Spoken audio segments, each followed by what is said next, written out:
Senate will come to order. All those not having privileges of the floor will please vacate the chamber. Those in the gallery and those in the floor will please rise as we're led in prayer by the senator from Brooke.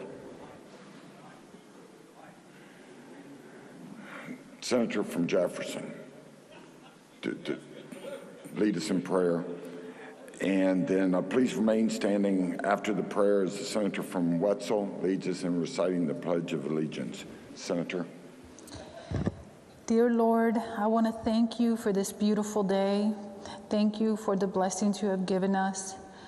It is a great day, Lord, because here in West Virginia, we are here trying to do your will, trying to work together, solve the problems presented before us. I want to ask you to please continue to help us stay healthy and be with those who are struggling in any way with their health. Help us to stay focused, to forgive, to work together, and to always serve you. We ask this in Jesus' name. Amen. Thank you. Senator from Wetzel. Thank you, Mr. President. With those on the floor and in the gallery, please join me in reciting the pledge.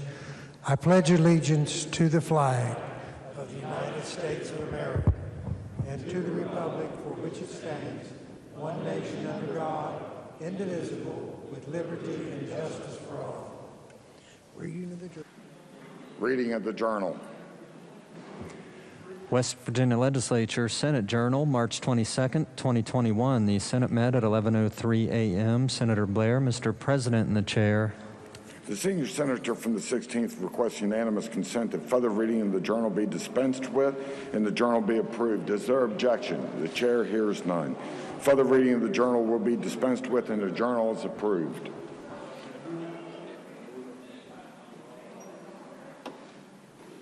Introduction of guests. Senior Senator from the 17th. Thank you, Mr. President. On behalf of the Senate, it is your pleasure and mine to introduce our docket today. In the rear of the chamber, we have with us Dr. Brian McCauley from Beckley, West Virginia. If he wouldn't mind standing, let Senate give him a warm welcome.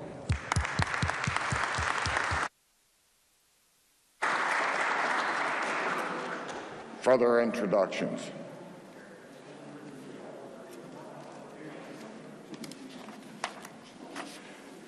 Pursuant to the special rule of order adopted on February the 22nd, 2021, the chair announces that the senators from Lewis and Preston have been approved to vote by proxy and have designated the senior senator from the 17th to vote on their behalf.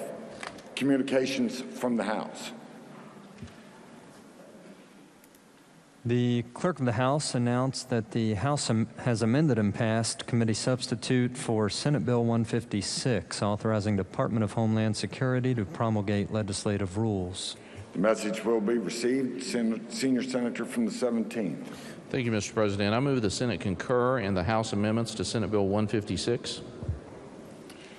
The senior senator from the 17th moves that the Senate concur with House amendments to Senate Bill 156. Is there discussion? Senior Senator from the 17th. Thank you, Mr. President. The committee substitute for Senate Bill 156 is the Department of Homeland Security Rules Bundle. The House amendment to the Fire Marshal Rule requires an inspector during an inspection to have for review the current provisions in paper or electronic format of the appropriate standard for the relevant discipline. It requires the inspector to inform the building owner or agent in writing of the specific violation of the code by number or title. I urge passage.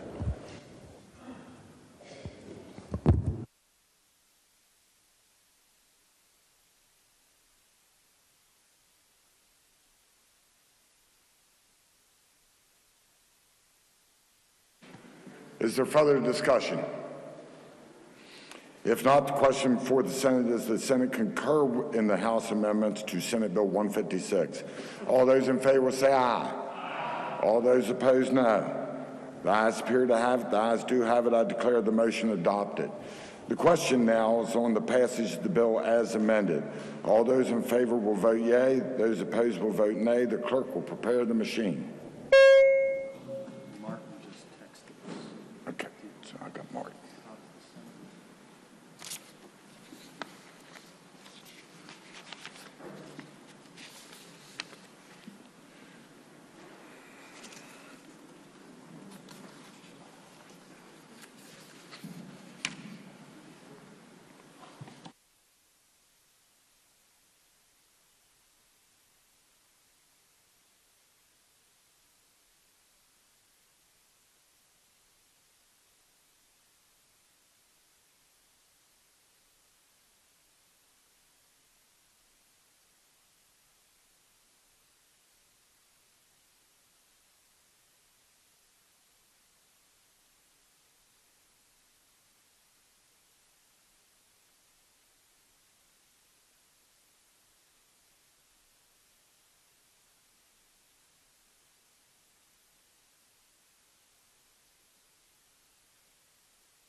Senior Senator from the 17th, how does Senator from Lewis vote? Thank you, Mr. President. The senator from Lewis votes yea. Has every member voted? Has every member voted? If so, the clerk will close the machine to ascertain the results. On this question, 31 yeas, 0 nays, 3 absent and not voting. More than a majority of those elected having voted in the affirmative. I declare the bill passed. Senior Senator from the 17th. Thank you, Mr. President. I move the bill be made effective from passage and request unanimous consent that the roll call used on passage of the bill be used to make it so effective. The senior senator from the 17th moves the bill be made effective from passage and requests unanimous consent that the roll call used on the bill's passage be used to make it so effective. Is there objection? Chair hears none.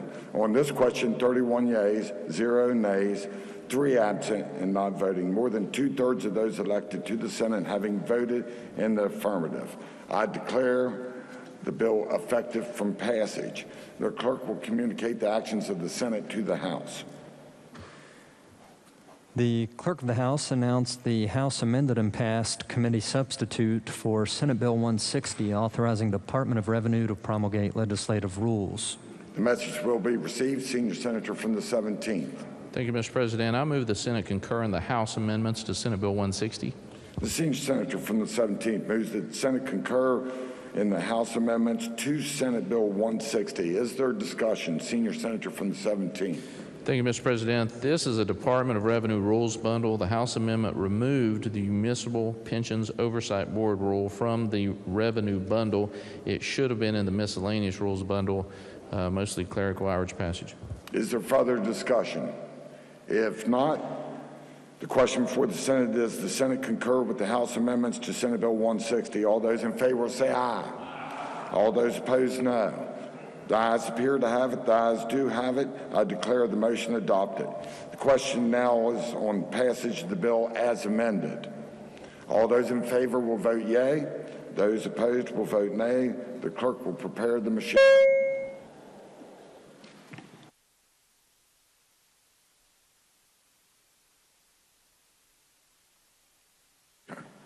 Senior Senator from the 17th. How does the Senator from Lewis vote? Thank you, Mr. President. The senator from Lewis votes yea. Has every member voted? Has every member voted? If so, the clerk will close the machine to ascertain the results. On this question, 32 yeas, 0 nays, 2 absent, not voting. More than a majority of those elected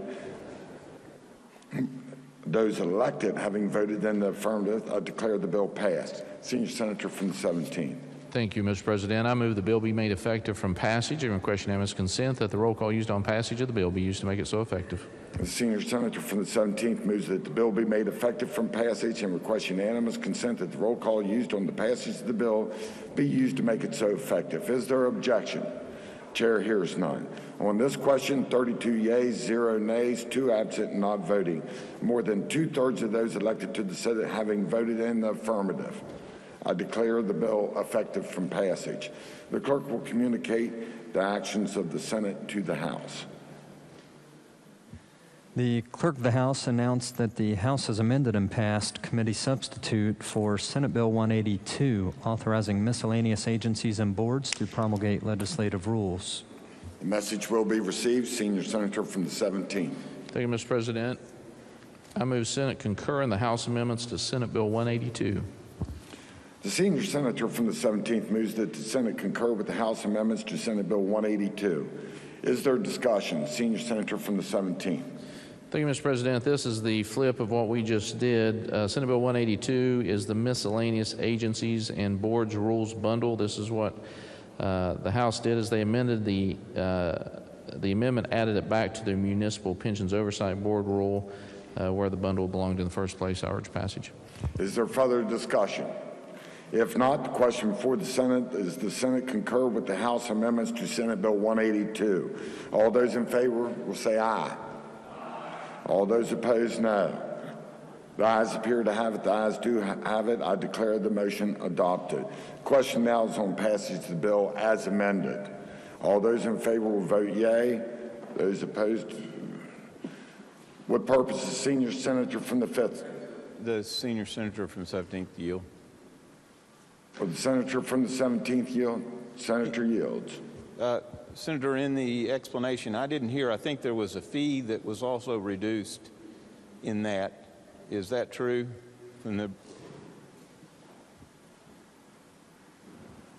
I'll get you an answer in just a second. Okay.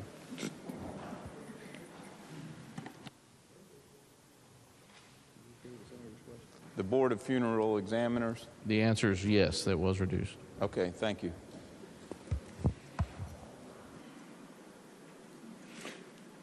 Question now is on passage of the bill as amended.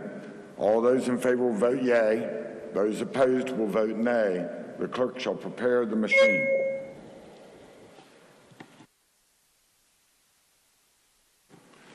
Senior Senator from the 17th, how does the Senator from Lewis vote?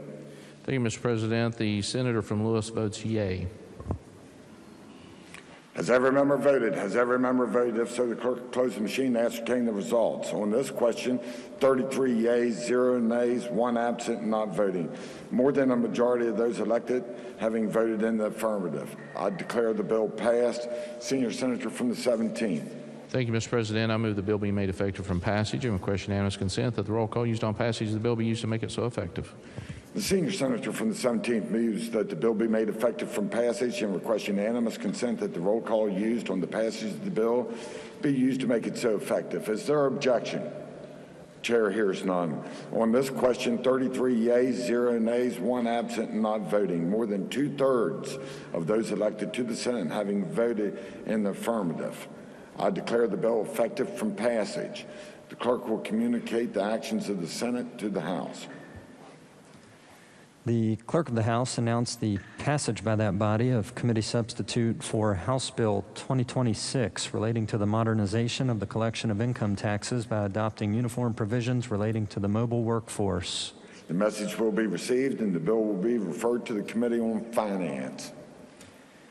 The House amended the Senate amendments as it relates to committee substitute for House Bill 2263, update the regulation of pharmacy benefit managers.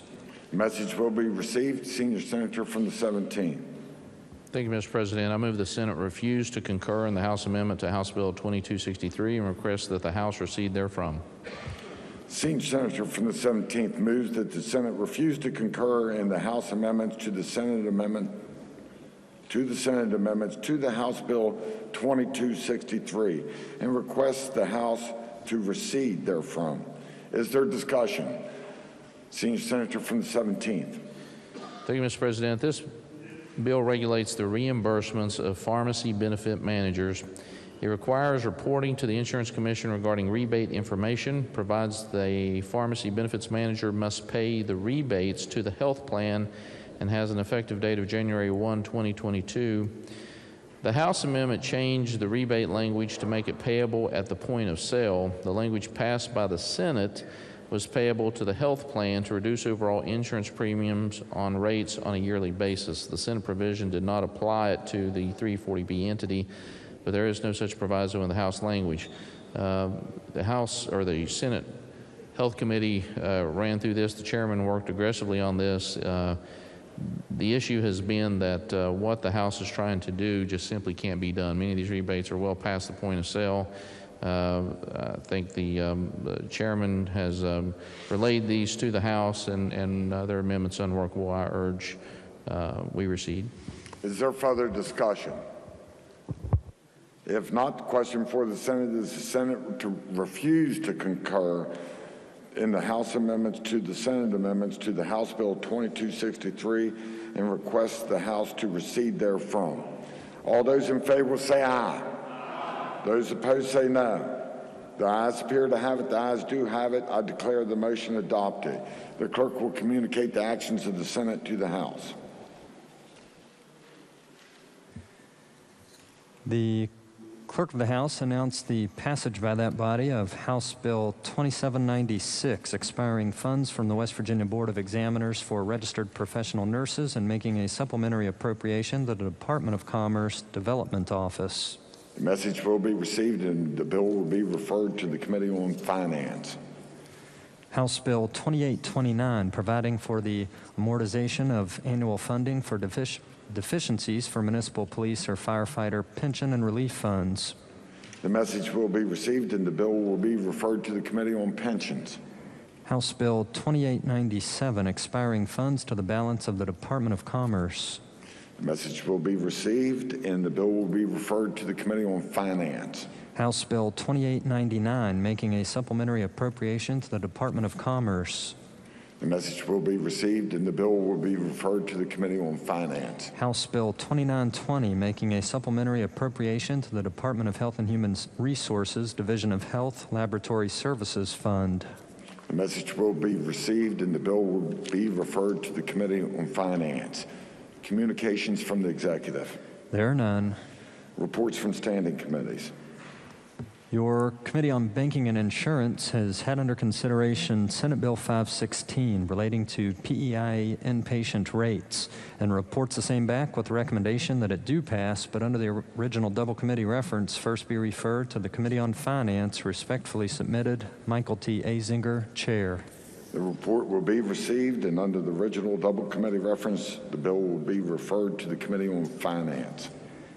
Your Committee on Banking and Insurance has had under consideration Senate Bill 535 relating to rebuttable presumption for certain injuries and diseases from employment as firefighter and reports back a committee substitute for same with the recommendation that the committee substitute do pass, but under the original double committee reference, first be referred to the Committee on Finance. Respectfully submitted, Michael T. Azinger, Chair. The report will be received and under the original double committee reference, the bill will be referred to the Committee on Finance.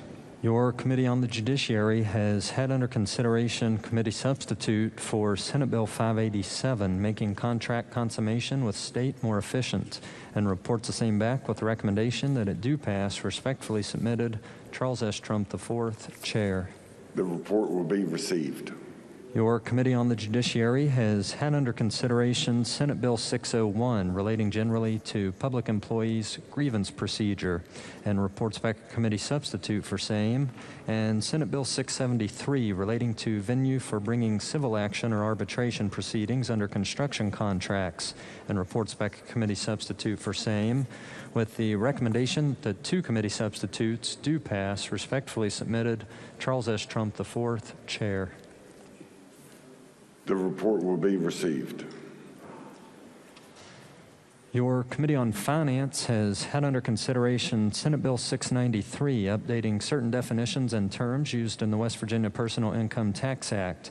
Engrossed committee substitute for House Bill 2896, making a supplementary appropriation to the Department of Health and Human Resources, Division of Human Services.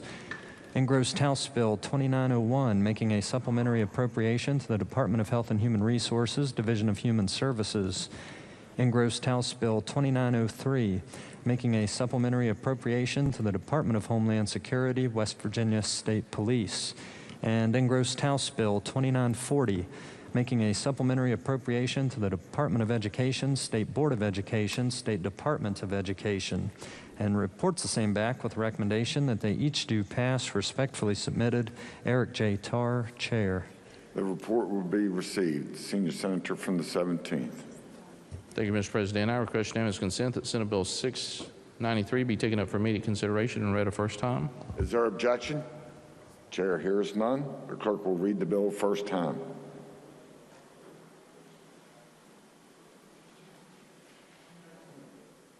Senate Bill 693, updating certain definitions and terms used in the West Virginia Personal Income Tax Act. First reading of the bill. The bill will be advanced. Senior Senator from the 17th.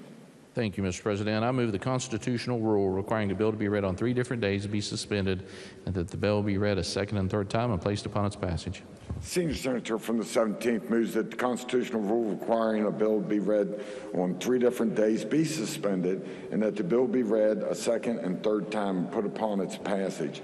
All those in favor will vote yea. Those opposed will vote nay. The clerk will prepare the machine.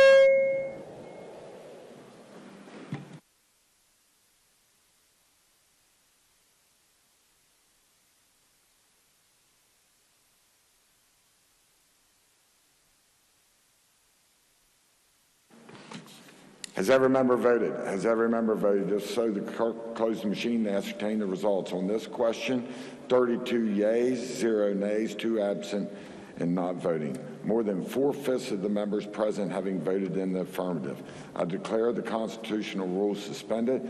The clerk will read the bill a second time. Senate Bill 693, updating certain definitions and terms used in the West Virginia Personal Income Tax Act. Second reading of the bill. Are there amendments to the bill? No, sir. The bill will be engrossed and advanced to third reading. The clerk will read the bill a third time.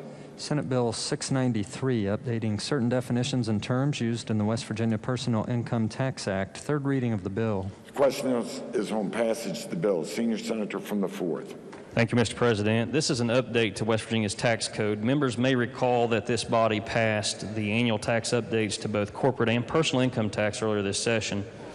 Since those bills passed, Congress enacted the American Rescue Plan Act. That bill further impacted West Virginia's compliance with federal tax law, making passage of this bill necessary. This bill would only relate to the personal income tax. Mr. President, I urge passage of the bill. The question is on passage of the bill. Is there discussion? If not, the question for the Senate is, shall the bill pass? All those in favor will vote yea. Those opposed will vote nay. The clerk shall prepare the machine.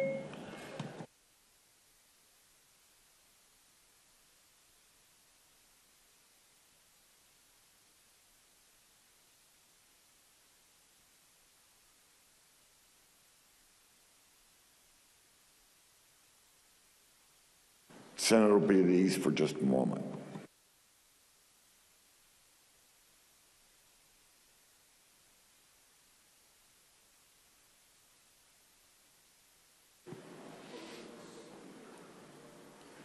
Senior Senator from the 17th, how does the Senator from Lewis vote? Thank you, Mr. President. The senator from Lewis votes yea. Has every member voted? Has every member voted? If so, the clerk close the machine to ascertain the results. On this question, 33 yeas, 0 nays, 1 absent, and not voting. More than a majority of those present and voting having voted in the affirmative. I declare the bill passed. Senior Senator from the 17th. Thank you, Mr. President. I move the bill be made effective from passage and request unanimous consent that the roll call used on passage of the bill be used to make it so effective. Senior Senator from the 17th moves the bill be made effective from passage and requests unanimous consent that the roll call used on the passage of the bill be used to make it so effective. Is there objection? Chair hears none. On this question, 33 yeas, 0 nays, 1 absent, and not voting. More than 2/3 of those elected to the Senate having voted in the affirmative. I declare the bill effective from passage. The clerk will communicate the action of the Senate to the House. Your Committee on the Judiciary has had under consideration Senate Joint Resolution 9, Disabled Veterans Exemption from Ad Valorem Property Taxation Amendment, and reports back a committee substitute for same, and Senate Joint Resolution 10, limiting the terms of members of the House of Delegates and Senate Amendment, and reports back a committee substitute for same, with the recommendation that the 2 committee substitutes be adopted, but under the original double committee references, first be referred to the Committee on Finance. Respectfully submitted, Charles S. Trump IV, Chair. The report will be received, but under the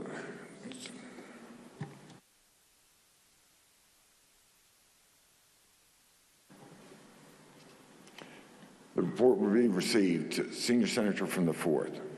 Thank you, Mr. President. I ask unanimous consent to waive the second reference to the Committee on Finance. Both of these joint resolutions, as they pass the Senate Judiciary Committee, are revenue neutral for the state. Is there objection? Chair hears none. So ordered. Your Committee on the Judiciary has had under consideration Senate Concurrent Resolution 5, urging Congress call Article 5 Convention to impose fiscal restraints on federal government, and reports the same back with recommendation that it be adopted. Respectfully submitted, Charles S. Trump IV, Chair. The report will be received.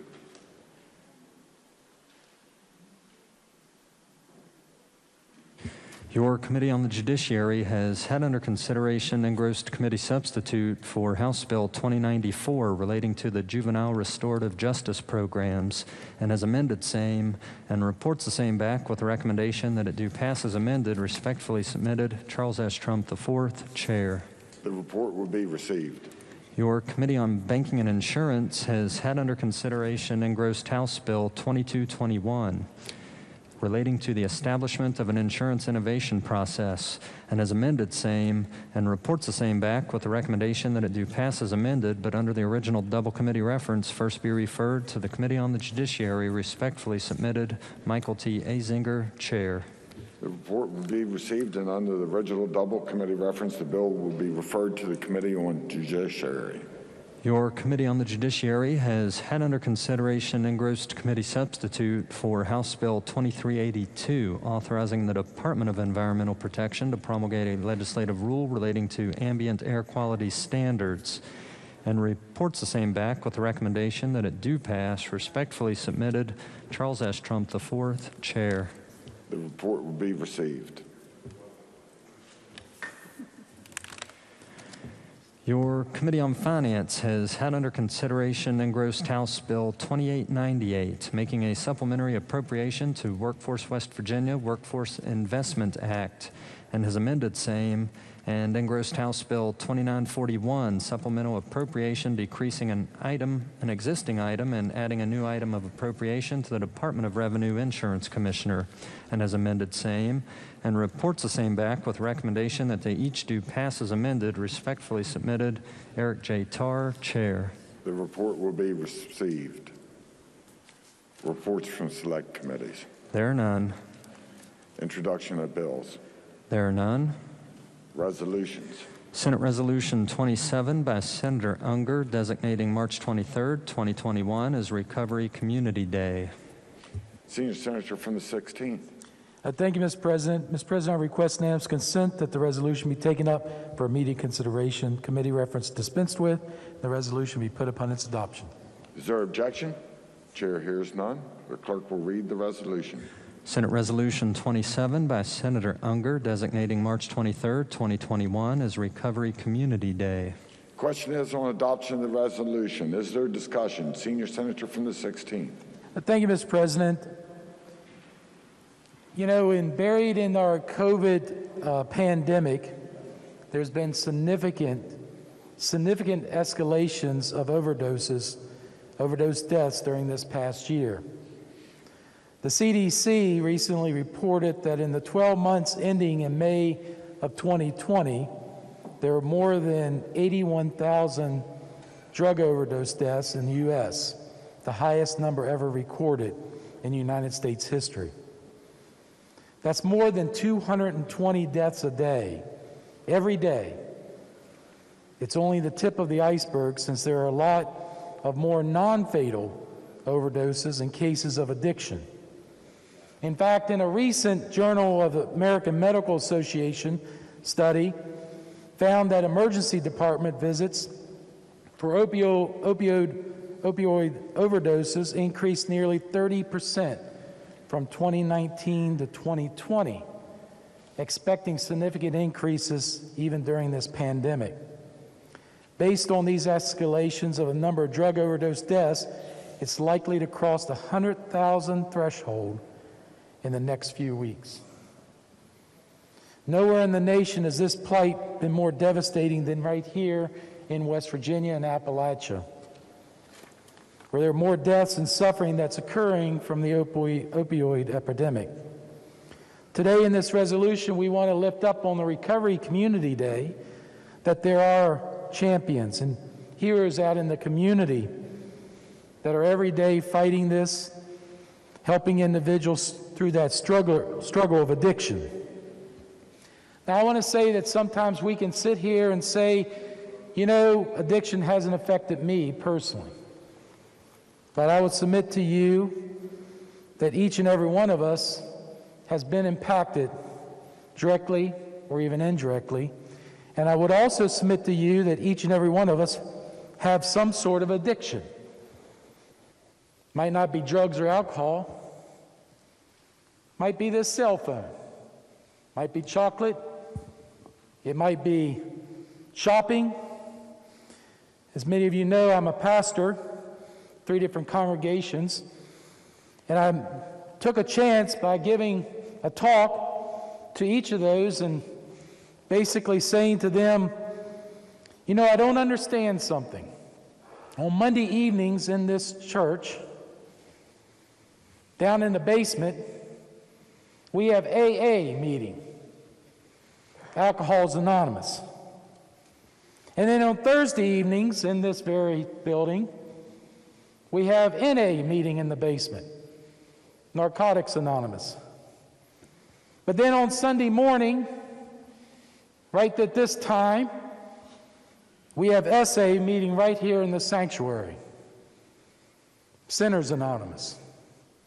If you're not a sinner, then there's nothing, if you're already a saint, there's nothing we can do here. But if you're like me, fall short every single day, then you're in the right place.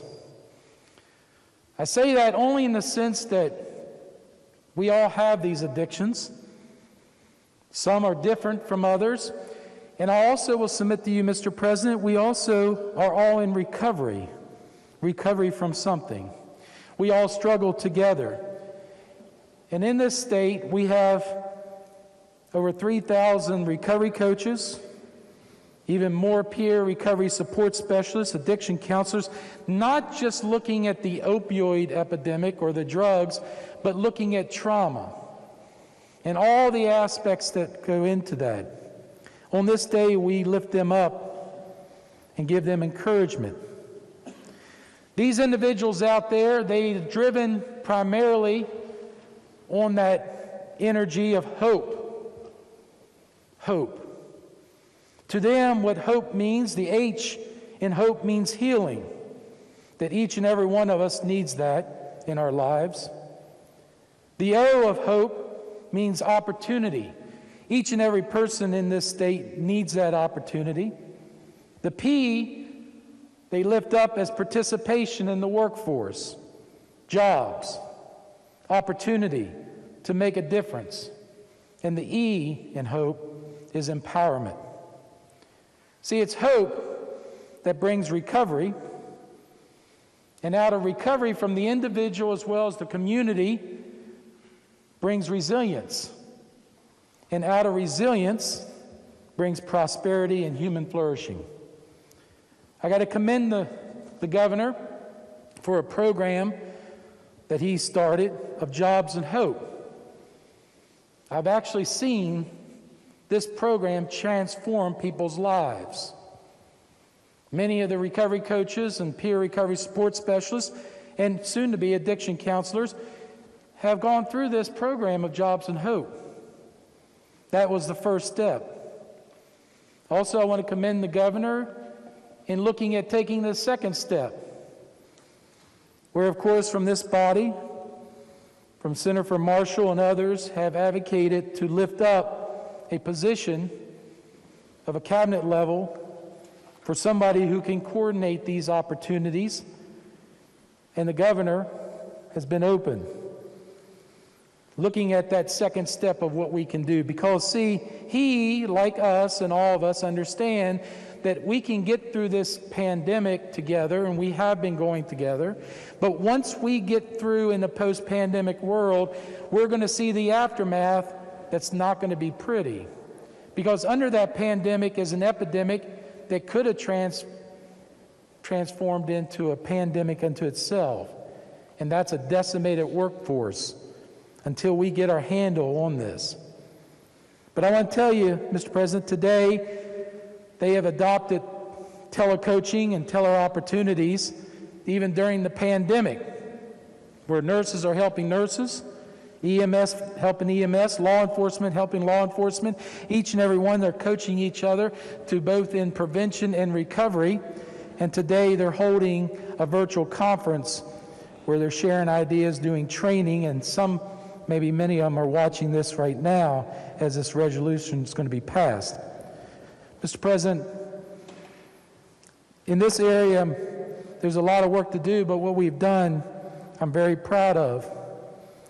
And I know that it's been a we effort.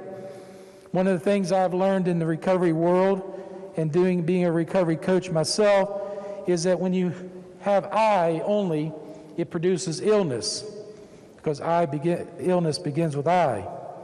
But when you bring we, wellness begins with we. And that's exactly what these individuals are doing. They join us, Mr. President, as we try to tackle this very important aspect of our workforce participation. Our people need the help. There's a desperate cry, and for that, Mr. President, I would ask that we show our support for those thousands of individuals throughout our communities that work every single day, transforming lives, both for themselves, their families, and for this great state. Thank you, Mr. President. Is there further discussion? Senator from Harrison. Thank you, Mr. President. I just want to stand briefly in support of this resolution. I'd also like to take one quick moment to commend our friend and brother from Berkeley County, who really puts his heart into the recovery of addiction around the state. I have 5 counties in my district. Every time I show up for something or an event regarding recovery, the senator from Berkeley's there. You know, we all get tired of doing this job sometimes. It demands a lot out of us. But when you see the senator all around this state trying to help people that are addicted, he really carries on the reputation and the meaning of being a senator and public servant in West Virginia. Thank you, Mr. President. Is there further discussion? If not, the question before the Senate is adoption of the resolution. All those in favor will say aye. Aye. Those opposed, no. The ayes appear to have it. The ayes do have it. I declare the resolution adopted. Motions. Petitions. I have a petition presented by Senator Seipolt from the office of Abate of West Virginia with numerous signatures regarding repealing or making substantial changes to West Virginia's helmet law. The petition will be referred to the Committee on Judiciary. Unfinished business.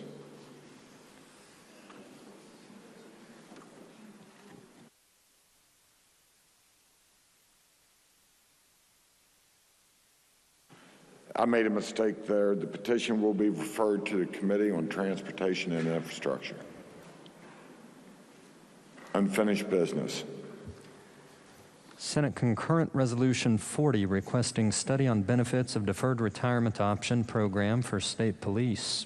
The resolution will be referred to the Committee on Pensions and then to the Committee on Rules. Senate Concurrent Resolution 41 requesting study on legal process for collection and enforcement of delinquent taxes and lands. The resolution will be referred to the Committee on Rules. Senate Concurrent Resolution 42 firefighter Marvin Layton Hughes Memorial Bridge. The resolution will be referred to the Committee on Transportation and Infrastructure. Senate Concurrent Resolution 43, U.S. Army Private Joseph Stanley McKinney Memorial Bridge. The resolution will be referred to the Committee on Transportation and Infrastructure. Senate Concurrent Resolution 44, Harrison County Veterans Memorial Bridge. The resolution will be referred to the Committee on Transportation and Infrastructure. Senate Concurrent Resolution 45, Dennis E. Davis Veterans Nursing Home. The resolution will be referred to the Committee on Military. Senate Concurrent Resolution 46, Stanley W. and Evelyn C.C. Memorial Bridge. The resolution will be referred to the Committee on Transportation and Infrastructure. Senate Concurrent Resolution 47, U.S. Navy Roy Elmer Duty Moon Bridge. The resolution will be referred to the Committee of Transportation and Infrastructure. Senate Concurrent Resolution 48, U.S. Army Private First Class Billy Keith Ford Memorial Bridge. The resolution will be referred to the Committee of Transportation and Infrastructure. Senate Concurrent Resolution 49 requesting study on development and expansion of municipal recycling programs. The resolution will be referred to the Committee on Rules. Senate Concurrent Resolution 50, United States Marine Corps Sergeant Major Herman H. Bronner and Fama Bronner Memorial Bridge. The resolution will be referred to the Committee on Transportation and Infrastructure. Senate Concurrent Resolution 51, Henry Preston Hickman Memorial Bridge. The resolution will be referred to the Committee on Transportation and Infrastructure. Senate Resolution 24, urging President appoint Dr. Raul Gupta as Director of Office of National Drug Control Policy. Senior Senator from the 17th. Thank you, Mr. President. I request unanimous consent that the resolution be taken up for immediate consideration, committee reference be dispensed with, and the resolution be placed upon its passage. Is there objection? Chair hears none. Clerk will read the resolution. Senate Resolution 24, urging President appoint Dr. Raul Gupta as Director of Office of National Drug Control Policy. The question is on adoption of the resolution. Is there discussion? Senior Senator from the 17th. Thank you, Mr. President. As Commissioner and State Health Officer in West Virginia, Dr. Gupta helped lead the state's opioid crisis response and launched several pioneering public health initiatives. I recall Dr. Gupta would take epidemiology, science, all the tools in the toolbox. He would look at this disease through the eyes of those afflicted, and in short order, he had dramatic gains and successes in this epidemic here in West Virginia. Because of that, he was recognized as a leader and a national expert in addiction and other public health issues often associated with addiction. He worked to reveal opioid crisis impacts across the state, but also the entire Appalachian region, and I know was being asked by all of our neighboring states to come share some of the data that he was learning, and it was quickly helping experts tackle this problem. The state's elected leaders at the time witnessed firsthand how Dr. Gupta successfully worked with local community, state, and federal leaders in a bipartisan manner. I often told him I thought he was the most nonpartisan person I had ever met. He used science and other evidence-based methods to help create and pass legislation. He worked to curb the opioid epidemic. In fact, in West Virginia, it fell by half, leading to fewer overdoses and deaths. Dr. Gupta was successful in launching programs to help pregnant women with substance abuse disorders. He expanded medication-assisted treatments and naloxone therapies. Just as we've heard from the senior senator from 16th on Senate Resolution 27, the COVID-19 epidemic also created a worsening epidemic amongst overdose deaths in the country, and along with the rise in addiction. America resolutely needs a leader at this time with a proven track record to address the evolving drug crisis. This Senate resolution before us, it extends the full support to the nomination of Dr. Gupta and strongly encourages West Virginia's congressional delegation to support the nomination of Dr. Gupta as the Director of the Office of National Drug Control Policy. Mr. President, I urge adoption of the resolution. Is there further discussion? If not, the question for the Senate is adoption of the resolution. All those in favor will say aye. Aye. All those opposed say no. The ayes appear to have it. The ayes do have it. I declare the resolution adopted. Senate Resolution 25, recognizing 100th anniversary of American Physical Therapy Association. Senior Senator from the 4th. Thank you, Mr. President. I ask unanimous consent that the resolution be taken up for immediate consideration, committee reference be dispensed with, and the resolution be placed upon its adoption. Is there objection? Chair hears none. Senior Senator from the 4th. Thank you, Mr. President. This resolution, I have a... Time out. Clerk will read the resolution. Senate Resolution 25, recognizing 100th anniversary of American Physical Therapy Association. Question is on adoption of the resolution. Is there discussion? Senior Senator from the 4th. I'll make that motion again, I believe. So I ask unanimous consent that the resolution be taken up for immediate... No, we've already done that? Okay, we'll go to the next one. Sorry about that. I'm very blessed to have been part of the profession of physical therapy. So the profession of physical therapy was born out of the world being in crisis and our country being in crisis. This resolution recognizes that, and the time that this profession is now been asked to stand up and be there when we have a nation in crisis. Reconstruction aides are the predecessors to modern physical therapists, and they were treating the casualties of World War I. They worked to get soldiers back on their feet And these women, because they were all women that were the reconstruction aides, had proven their value as medical professionals, war heroes, and shown that they would eventually be known as physical therapists to have a major role to play in the future of America's health. Mary McMillian, she was a reconstruction aide and was elected in 1921, 100 years ago, to be the first president of the American Women's Physical Therapeutic Association. Emma Vogel was initiated the first War Emergency Training Council for World War II at Walter Reed General Hospital in 1941. That course consisted of 6 months of concentrated didactic instruction to be followed by 6 months of supervised practice at the military hospital. Then the Physical Therapy Association, the West Virginia Physical Therapy Association, was actually incorporated 28 years after the American Physical Therapy Association here in Morgantown in 1949. When polio hit, we had Lucy Blair, staff coordinator of the physical therapist, stood up and worked in partnership with Dr. Salk in the national response to national response to the polio epidemic in the 1950s. We went on to now recently, there's a lot of other stuff I'm going to move past just a second here within West Virginia, but most recently in the COVID epidemic, many of us have seen family and friends hospitalized over COVID, and the physical therapists here in West Virginia have been working in that response throughout as essential personnel, both in a hospital setting, our nursing home settings, and in our outpatient settings, to get our family and friends back on their feet through this, once again, world crisis and national crisis in responding here in West Virginia. I'm very proud of those physical therapists. I'm very proud of the association that promotes that profession, so I strongly urge adoption of the resolution.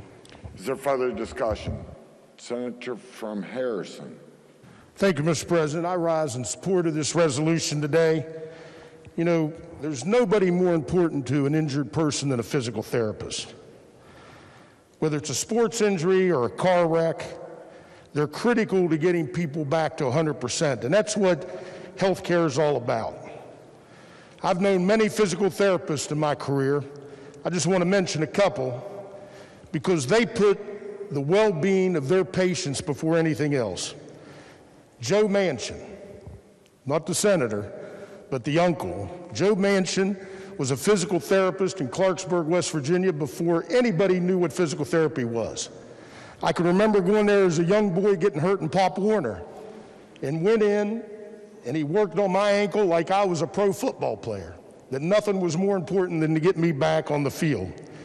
And 90% of the people he never charged a penny to because their health was more important than any amount of money. Harry Dean, somebody we're considering a bridge resolution today, when he came back from the war, he started working on his physical therapy degree and set up a children's hospital where children could receive free physical therapy in Harrison County for decades. That was his legacy. Mr. President, I stand in support of this bill for all physical therapists in West Virginia and throughout this country. Thank you. Is there further discussion? Senator from Marion. Thank you, Mr. President. I want to talk about a personal experience that I had where I learned about the importance of physical therapy to a dear friend of mine. It was August 14th, 2019. Myself and two friends were on a motorcycle ride. We was traveling Route 16 through McDowell County. We came up on an intersection. My best friend in life, he was the best man at my wedding 41 years ago. We've been best friends since junior high, was on the motorcycle directly in front of me. A Jeep Renegade pulled out into our lane and hit my best friend head on. I watched him fly through the air. I watched that motorcycle explode, and how I maneuvered through that wreckage without going down with him was only by the grace of God. When I got off of my motorcycle and ran up to him, I never thought I'd see my friend alive again. I never thought that day would ever happen. I thought no one could survive what I just witnessed. He was alive. We had no cell service. It took over an hour to get an ambulance there. They life-flighted him to 2 different hospitals. When myself and my other friend finally caught up with him, he was at the Johnson City Medical Center in Johnson City, Tennessee. He had shattered his pelvis. He about bled out 2 times. And he shattered his right ankle. But he was alive. It was touch and go, but he was alive. The surgeons did a tremendous job.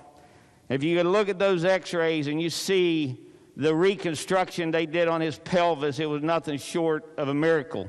But they didn't know if he would ever walk again. He stayed in that medical center for 2 or 3 weeks. I stayed there with him. I never left him. We got him home. He spent 45 days in a nursing home and went through extensive physical therapy. And I went to that nursing home every day in the morning and took him coffee, and we had coffee together, and I watched the work of his physical therapist.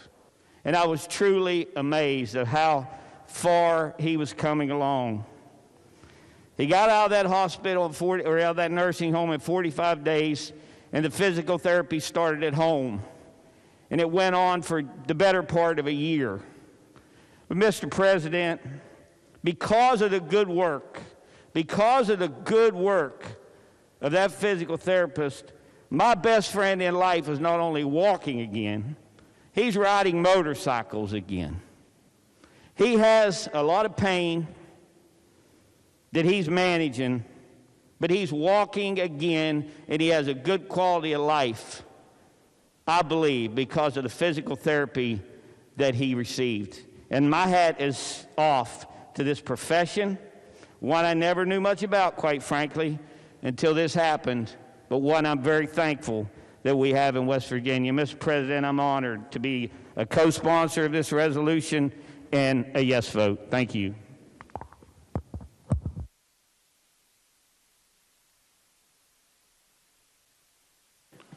Are there others who desire to speak to the resolution? The junior senator from the 8th is recognized. Yes, thank you, Mr. President. I was not able to, or it slipped by me to become a co-sponsor of this resolution, but I wanted to stand up in support of it because physical therapists are essential to the work that physicians do in getting patients back up on their feet.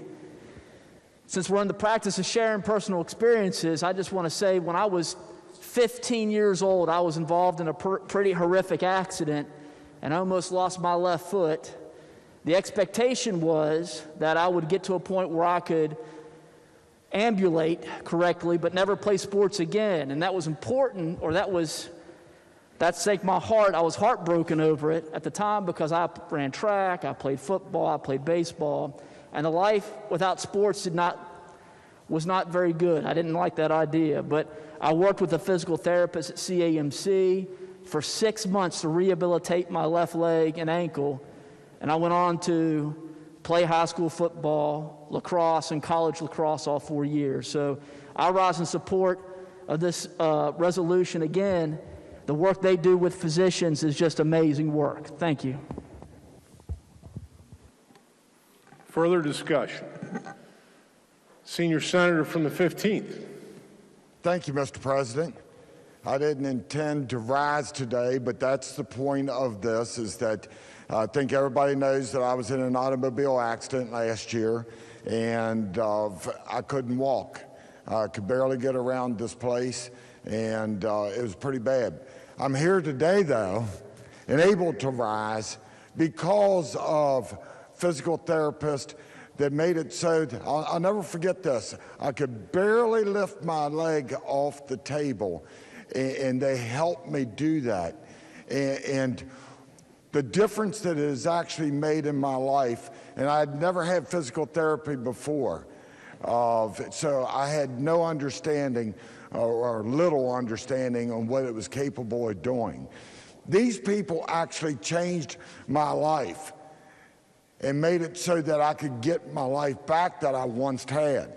And it was worth it so much so that I felt compelled to leave the chair up there and come back and share that experience with everyone in commemoration of the 100th anniversary of the physical therapist. Again, it was a struggle. The pain that was involved with it when you were doing it was also worth it. It was worth it because each time got a little better, a little better. It made it so that it wasn't necessary for painkillers. It made it so that I could go back to work. I could go back to work in a physical nature. And that's a big deal because my life is a physical life on my day job. And I was able to go to do the work. Now, it gets interesting. And that is right before the session, I started having problems with my hip again. And I went to physical therapy, and they were able to determine what was going on, and they helped me out, and so that I was able to come back and be able to walk around. And you've seen me on a cane a little bit this session. You know why? Because I don't have time enough to get back to physical therapy. That is how valuable it is, or how valuable it was in my life. And I'm quite certain it's been that valuable to not hundreds of thousands, but millions and millions of people throughout this great country. So it's an honor and privilege to stand up here and say that I support this resolution and can't wait to vote for it. Thank you, Mr. President. Further discussion? If not, the question before the Senate is on adoption of the resolution. All those in favor of adoption say aye. Aye.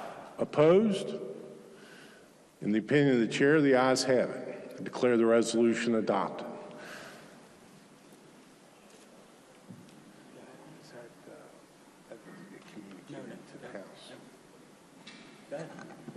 Senate Resolution 26, congratulating Wheeling Park High School speech and debate team for winning the state championship. Senator from Ohio County is recognized. Mr. President, I request unanimous consent that the resolution be taken up for immediate consideration, committee reference be dispensed with, and the resolution be put upon its adoption. Is there objection? Chair hears none. Clerk will read the resolution. Senate Resolution 26, congratulating the Wheeling Park High School speech and debate team for winning its 41st consecutive West Virginia Speech and Debate State Championship.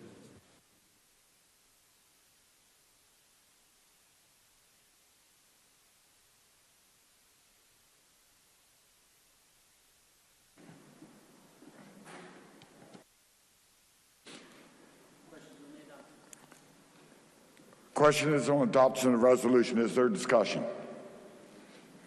Senator from Ohio. Thank you, Mr. President. It is with great enthusiasm that I stand and urge adoption of a resolution recognizing that the Wheeling Park High School speech and debate team has captured its 41st consecutive state championship. This team was undeterred by the pandemic. It was forced to adapt to unique circumstances, and it maintained its high level of performance this season. Not only did it succeed against West Virginia competition, but it also brought home hardware against competition from across the country. This team has a West Virginia schedule in which it achieved great success. It has a Pennsylvania schedule in which it achieved great success, and soon it will send a large contingent of students to the National Forensic League Tournament. They always work year-round under the guidance of Coach Bill Cornforth, along with Kayla Nelson, Isabella Draginski, and Jennifer Matthew. He and his staff, that being Coach Cornforth, do not let up. They have a can't stop, won't stop attitude. And in fact, tryouts for next year are in just a few weeks. This year, the school had 12 students who were individual state champions as follows: Tyler Falstick, Addie Barber, Jacqueline Heil, Alexis Hoskins, Lucia Perry, Daly Ward, Eliza Aulick, Harper Aulick, Charles Ehlenfeld, Town Moore, and Tony Meisel. and Adesh Erval was a double state champion. Mr. President, this year's team and the entire program are a tremendous source of pride for Wheeling, for Ohio County, and for the entire state of West Virginia, and I urge adoption of this resolution. Is there further discussion? Senator from Wood. Thank you, Mr. President. I just want to jump on, if I could, with the senator from Ohio. I heard about this story from Tanner Keene, who is working with Mariah Casey, the counsel for several committees, including my banking and insurance. But this fantastic story of Wheeling Park High School just needs to be told. It is of, it's legendary and could be its own movie. I think it's just fantastic. But Tanner Keene joined the Wheeling Park speech and debate team in 2016, and it was on in 17 and 18 when they won their 37th, 38th, and 39th victory in a row, and did extemporaneous speaking, which got him into the interest of politics. And then his younger brother, Braden, was doing the same. The senator from Ohio is being modest and not mentioning that his son Charles, correct, won first place in his debate event. And I think the senator from Ohio was on the team also when he was. So what a great story and a great heritage. The team alumni have gone on to careers ranging from government and law to Broadway. I remember meeting several of them when I had my career on Broadway. You may have heard about that or not. Coach Bill Cornforth is the amazing gentleman in the middle of all this who joined the team's coaching. Was the first team's coach 41 years ago, and won the first state championship, then 41 in a row. And what an amazing, amazing story. So I'm proud of Tanner Keene and just inspired by this great story of Wheeling Park High School and the senator from Ohio and the senator from Brooke. Congratulations to you folks. Thank you, Mr. President. Is there further discussion? If not, question before the Senate is adoption of the resolution. All those in favor will say aye. Aye. All those opposed, no. The ayes appear to have it. The ayes do have it. I declare the resolution adopted. Bills on third reading. Engrossed committee substitute for Senate Bill 395, expanding PEIA Finance Board membership. Third reading of the bill. Question is on passage of the bill. Senior Senator from the 4th. Thank you, Mr. President. This bill would alter membership of the Public Employees Insurance Agency Finance Board. Currently, the board has 8 members. Their qualifications are set forth in code. Among the members are representatives of teachers and public employees, retired employees, and political subdivision, and a political subdivision participating in the insurance program. The purpose of this bill would be to alter the membership to include a representative of hospitals and a representative of the small business entity. This would add 2 additional members, upping the membership to 10. There is no cost to the change. Mr. President, I urge passage of the bill. Question is on passage of the bill. Is there discussion? If not, the question for the Senate is, shall the bill pass? All those in favor will vote yea. Those opposed will vote nay. The clerk shall prepare the machine.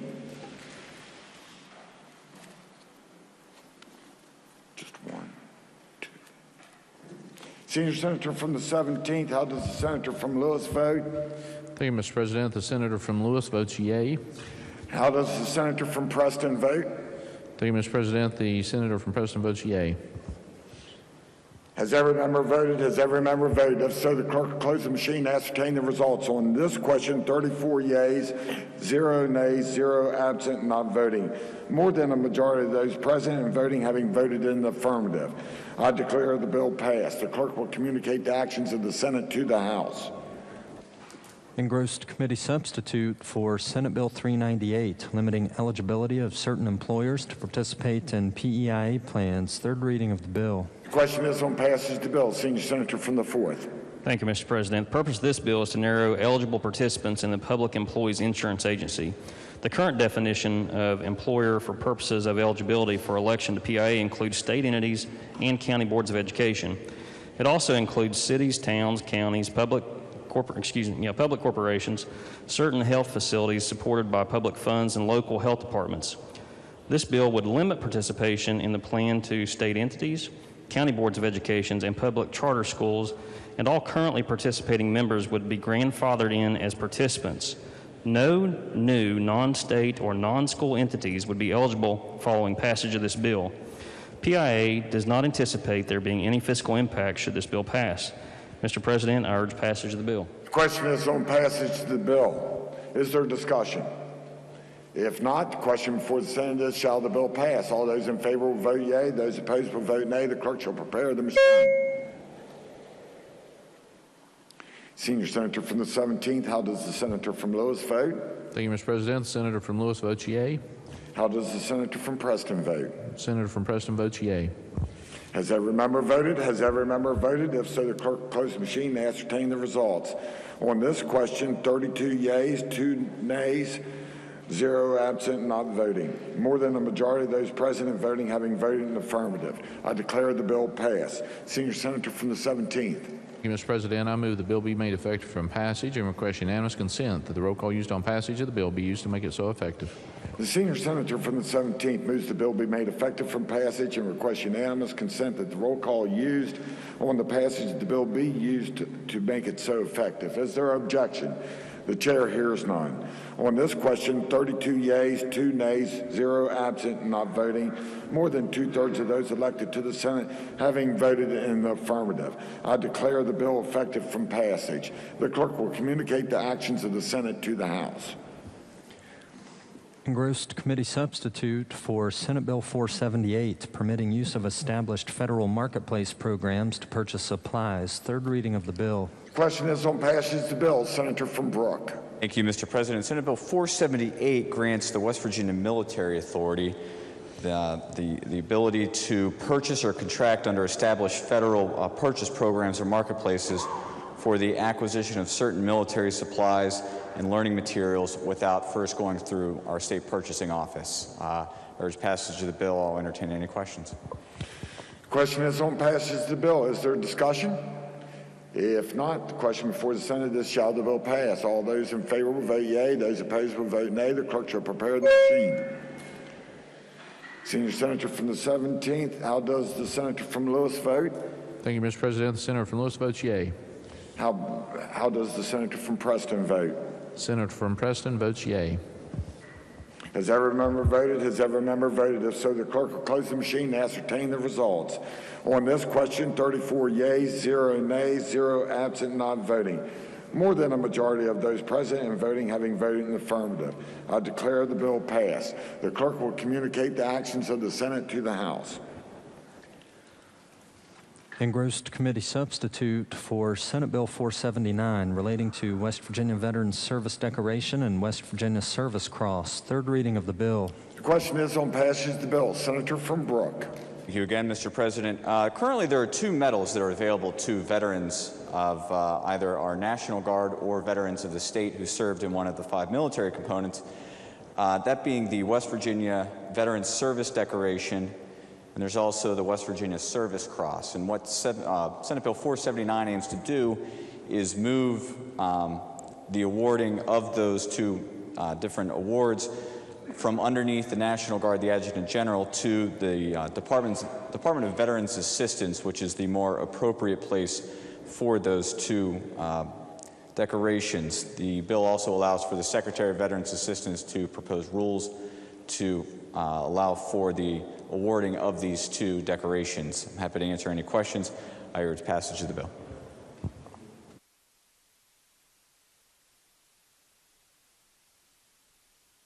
The question is on passage of the bill. Is there discussion? If not, the question before the Senate is, shall the bill pass? All those in favor will vote yea. Those opposed will vote nay. The clerk shall prepare the machine. Senior Senator from the 17th, how does the Senator from Lewis vote? Thank you, Mr. President. The Senator from Lewis votes yea. How does the Senator from Preston vote? Senator from Preston votes yea. Has every member voted? Has every member voted? If so, the clerk close the machine to ascertain the results. On this question, 34 yeas, 0 nays, 0 absent and not voting. More than a majority of those present and voting having voted in the affirmative. I declare the bill passed. The clerk will communicate the actions of the Senate to the House. Engrossed committee substitute for Senate Bill 509, removing requirement that determination of medical stability be found prior to admission to mental health facility. Third reading of the bill. Senator from Boone. Mr. President, I request unanimous consent that Senate Bill 509 be allowed to be amended on third reading. Is there objection? Chair hears none. Does the clerk have an amendment? Yes, sir. Senator Stallings moved to amend the bill on page 1, section 3, line 3. Senator from Boone. Thank you, Mr. President. I request unanimous consent to explain the amendment in lieu of having it read and that they all be considered as one. Is there objection? Chair hears none. Senator from Boone. Thank you. This amendment will restore the language requiring a medical finding that the person is medically stable prior to admission to a mental health facility. It removes the language requiring magistrates or mental hygiene commissioners to receive training on medical causation for psychiatric disease with a focus on medical conditions causing or contributing to a psychiatric presentation. It also requires a mental health facility or hospital to perform a physical examination upon admission. It permits the magistrate or mental health commissioner to order a person to be evaluated for a medical condition causing or contributing to the psychiatric presentation, or which might impair or preclude psychiatric evaluation or treatment. It assigns the DHHR as the agency responsible for collaborating with medical associations, WVU and Marshall's, Behavioral Medicine Department, government agencies, West Virginia Supreme Court, and other stakeholders to study these issues and submit a report to the President of the Senate and Speaker of the House of Delegates no later than July 31st, 2021. With regard to the first aspect, we're talking about the involuntary forced hospitalization of patients, taking away their freedom. We're talking about people who are likely to be a harm to themselves or others, and we must ensure that these people are safe and do not need medical treatment before we begin this process of delays, hearings, transportation to various facilities and medical providers in search of a hospital bed, one that may not even be available or only after another long delay. So I think it is important that we assure that this patient is medically stable. We know in the past that there have been people that died waiting on this process to happen. With regard to the second point, we cannot make magistrates or mental hygiene commissioners, doctors, or psychiatrists through a 3-hour continuing legal education program. We're setting our magistrates and mental hygiene commissioners up to fail. We know how difficult it is to evaluate whether erratic behavior is due to an illness, disorder, or substance use. That's why we require extensive medical education, training, and experience to become a medical professional. With regard to the requires a mental health facility or hospital to perform a physical examination. Again, we should ensure that we are not depriving people of their freedom and that they do not need medical assistance before we place them in a mental health facility. These are experts and the people on the front lines who we rely on to make these calls. We should make sure that our process incorporates them and their knowledge, training, and experience. With regard to the staying the medical exam, these are difficult examinations where a patient may be in danger to themselves or other, but the clinical reason for that behavior, patient history, and factors typically necessary are difficult to discover and understand. This process would empower our magistrates and mental health commissioners to aid our medical providers in making the right decisions. One other issue is that the DHHR is the expert agency in these matters and should be the point agency to make sure they're getting the people the help they need. We're balancing protecting the rights of an individual with society and trying to ensure the community is safe. The other issue that we know about, and why we're here probably, is that it ties up the police officer. It does. There's potential rulemaking that would allow the police officers to deliver the patient to a hospital, and once that patient is considered stabilized, the police officer wouldn't necessarily have to be there the entire time. They could go do other type police work. One of the issues is that when they're going to transport a patient to either Bateman or Sharp Hospital, they get there and they say there's no beds available. Well, what's that poor police officer supposed to do? So this caused the chief medical officer of the state hospital to develop a plan and designate other facilities as the proper diversion facility so that the sheriff can simply transport the individual to an open and safe bed for treatment.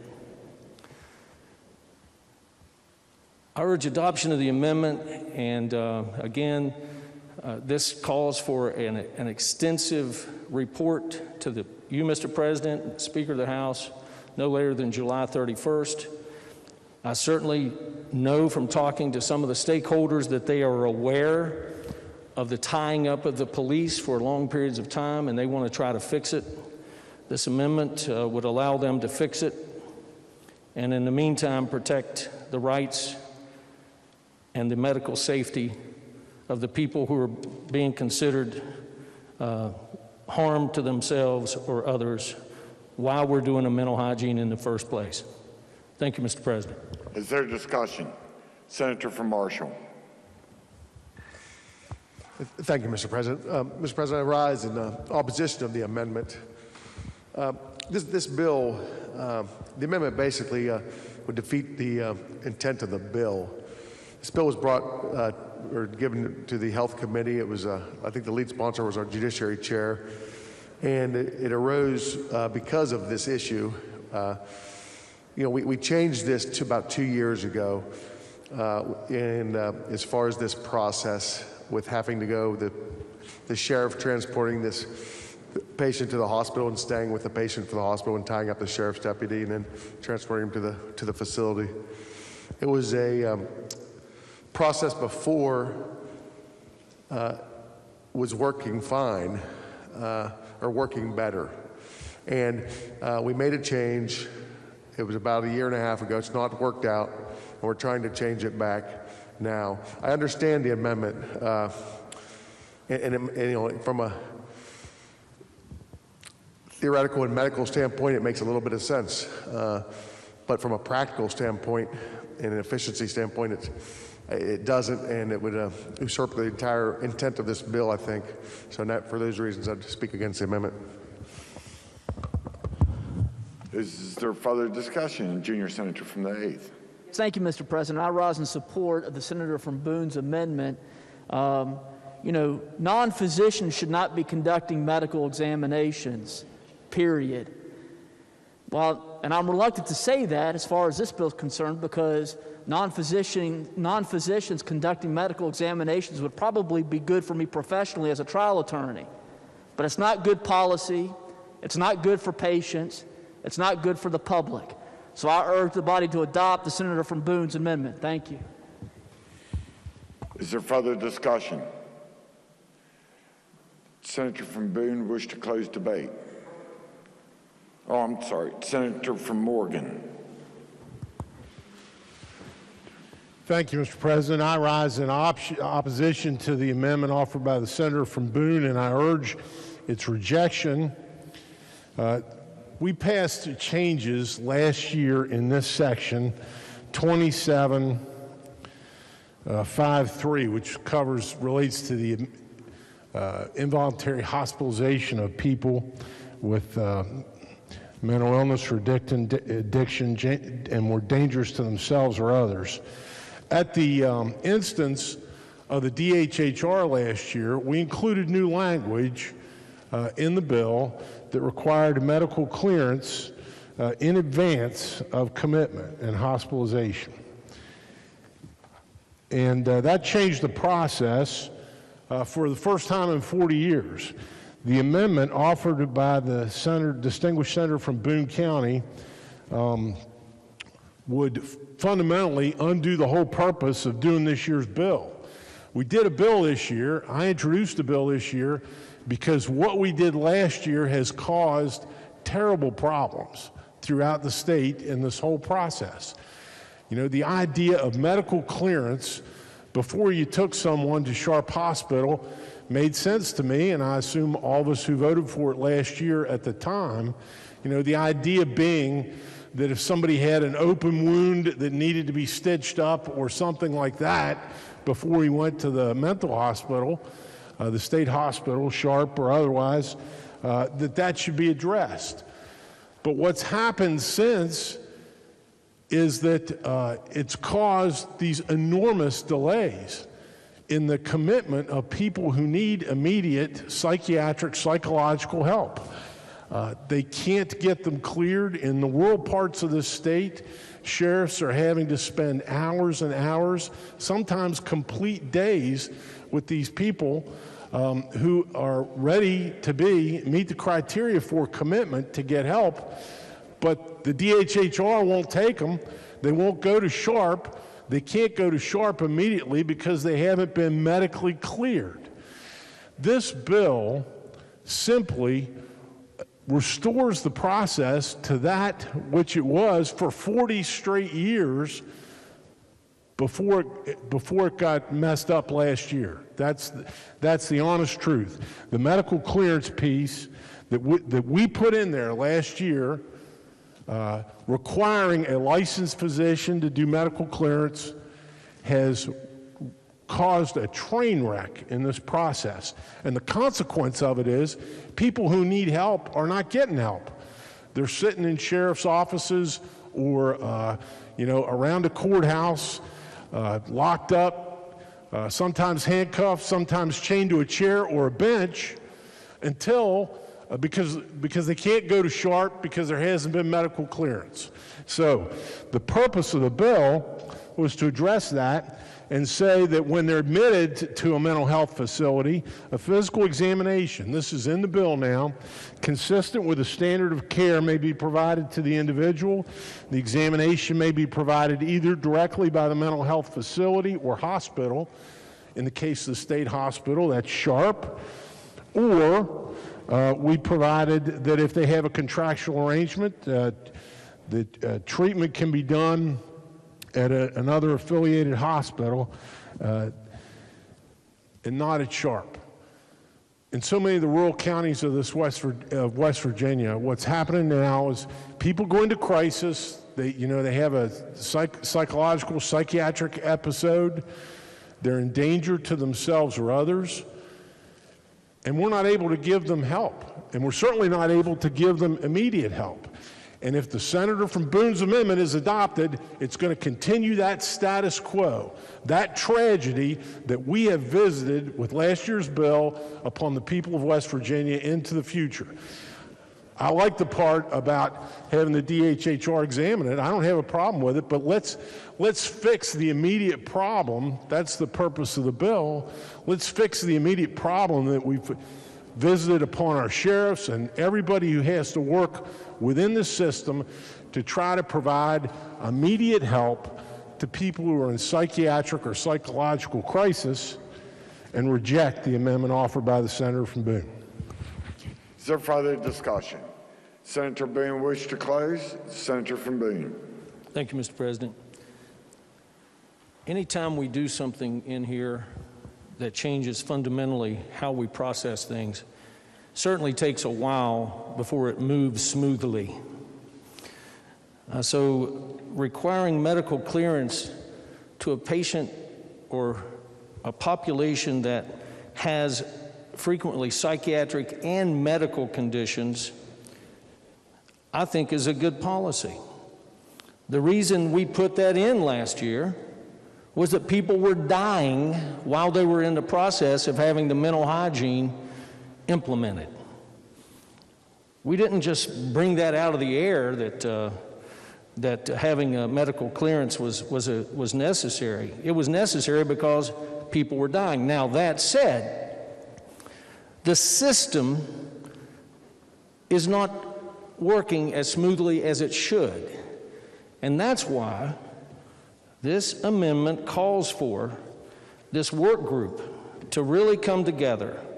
Again, it includes the various agencies, including law enforcement, in order to lessen the burden on law enforcement and to improve the process. Again, the idea is to have this work group come together and have a report by July 1st, 2021, and I urge adoption of the amendment.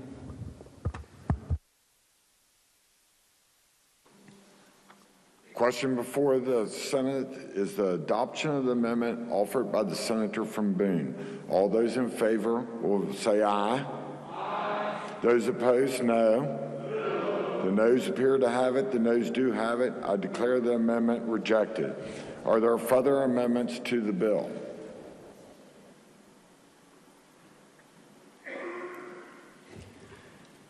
Yes, sir. Senator Plime will move to amend the bill on page 4, section 3A, after line 5. Senior Senator from the 5th. Mr. President, I ask request, I move that Senate Bill 509 be placed at the foot of bills on second reading.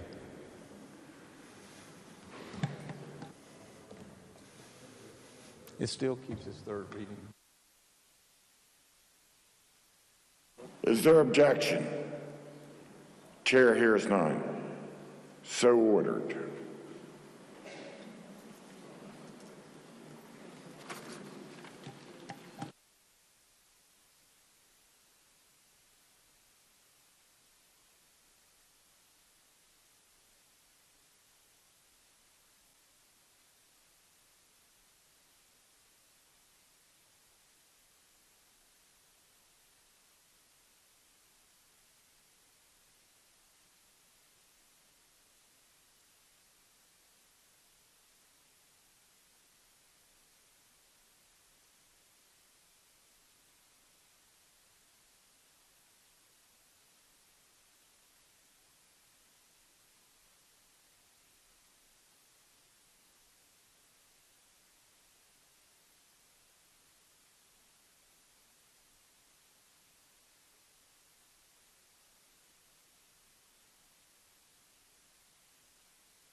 Senate will come back to order.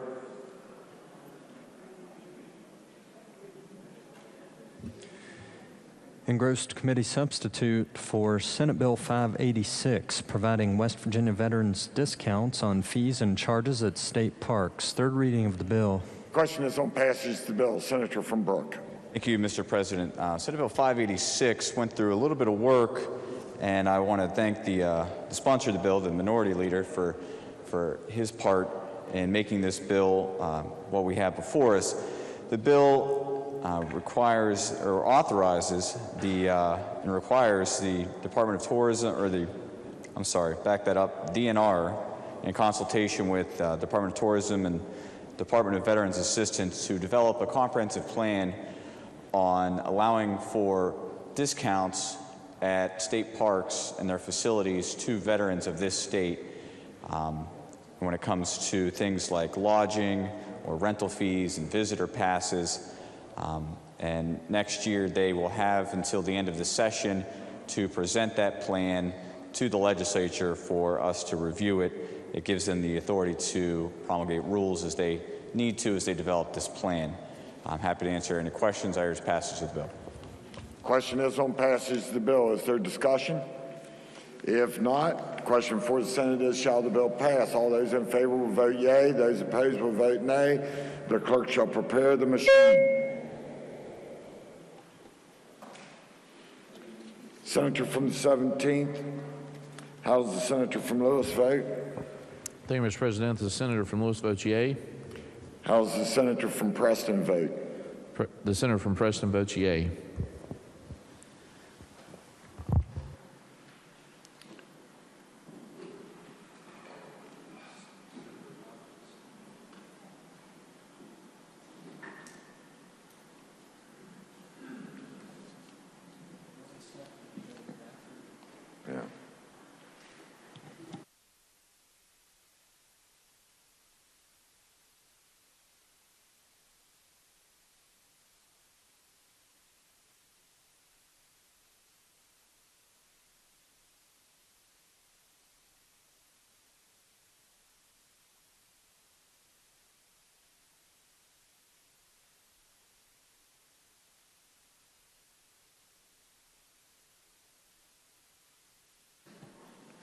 Has every member voted? Has every member voted? If so, the clerk close the machine and ascertain the results. On this question, 34 yeas, 0 nays, 0 absent and not voting. More than a majority of those present and voting having voted in the affirmative. I declare the bill passed. The clerk will communicate the actions of the Senate to the House.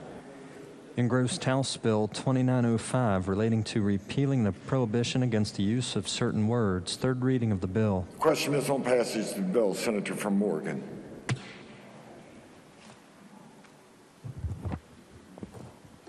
Thank you, Mr. President. House Bill 2905 is a repealer bill. It repeals a single section of our state code. The section repealed is Chapter 61, Article 10, Section 21. Article 10 includes crimes against public policy. So this is a criminal statute that's being repealed. It was enacted in 1939 in the Mickey's volume. It doesn't show a single annotation to the statute in 82 years. So it's never, that I know of, been the subject of a Supreme Court decision which would result from a conviction and an appeal. The statute we're repealing makes it unlawful, it's a crime, to use the prefix doctor or its abbreviation DR period in connection with a person's name in any letter, business card, advertisement, sign, or public display of any nature whatsoever without affixing thereto suitable words or letters designating the degree which he holds. So if you use the term doctor, I guess you have to put after it, technically under the statute, PhD or MD or DO or DDS, I guess. I don't know. Those of us who have lawyers have doctors of jurisprudence. We don't generally refer to lawyers as doctor, but under current law, it's a crime punishable by up to a year. And it probably is an invalid statute under the doctrine of desuetude, but this bill would repeal it, take it out of our code. Be happy to try to answer questions, Mr. President. Otherwise, I urge the bill's passage.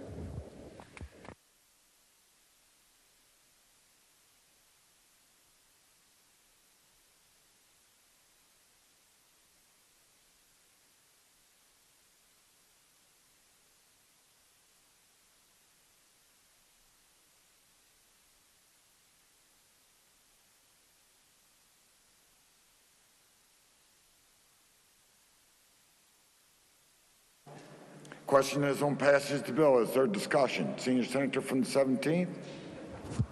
Thank you, Mr. President. I just stand in support of this bill. I think this was kind of funny when we first heard about this, but I know since then I've paid more attention, and there are lawbreakers all over the city of Charleston in the grocery store looking at the shopping cart. There was the orthodontic guys that had Dr. such and such all over, the billboards all across town, all over the phone book, on people's jackets, and the telephone book, you name it. So I certainly urge adoption of this bill and passage. Thank you. Is there further discussion? If not, the question for the Senate is, shall the bill pass? All those in favor will vote yea. Those opposed will vote nay. The clerk shall prepare the machine. Senior Senator from the 17th, how does the Senator from Lewis vote? Thank you, Mr. President. Senator from Lewis votes yea. How does the Senator from Preston vote? Senator from Preston votes yea.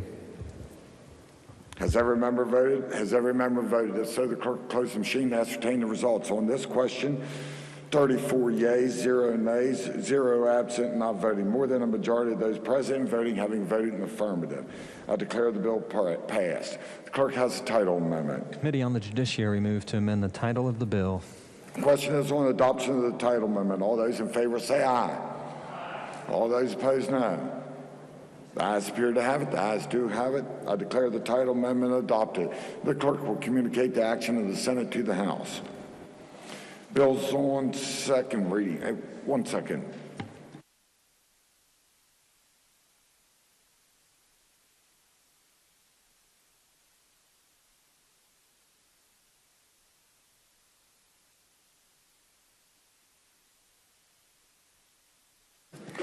Bills on second reading. Committee substitute for Senate Bill 361, extending supervision for conviction of soliciting minor and using obscene matter with intent to seduce minor. Senior Senator from the 17th. Thank you, Mr. President. I request unanimous consent that the bill lie over 1 day while retaining its place on the calendar. Is there objection? Chair hears none. So ordered. Committee substitute for Senate Bill 436, relating generally to solid waste facilities. Second reading of the bill. Are there amendments to the bill? Yes, sir. Senator Maynard moved to amend the bill by striking out everything after the enacting clause.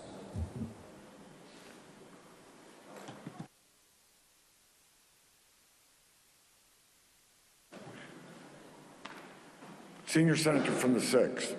Thank you, Mr. President. I ask for unanimous consent to explain the amendment in lieu of having it read. Is there objection? Chair hears none. Senior Senator from the 6th. Thank you, Mr. President. The purpose of this bill is to clearly draw a distinction between a solid waste facility and a mixed waste resource recovery facility. This amendment further draws that distinction. It is proposed as a strike and insert for efficiency purposes because the language appears a number of times throughout the bill. The amendment also corrects a cross-reference in existing code. I'll take questions, otherwise I urge adoption of the amendment.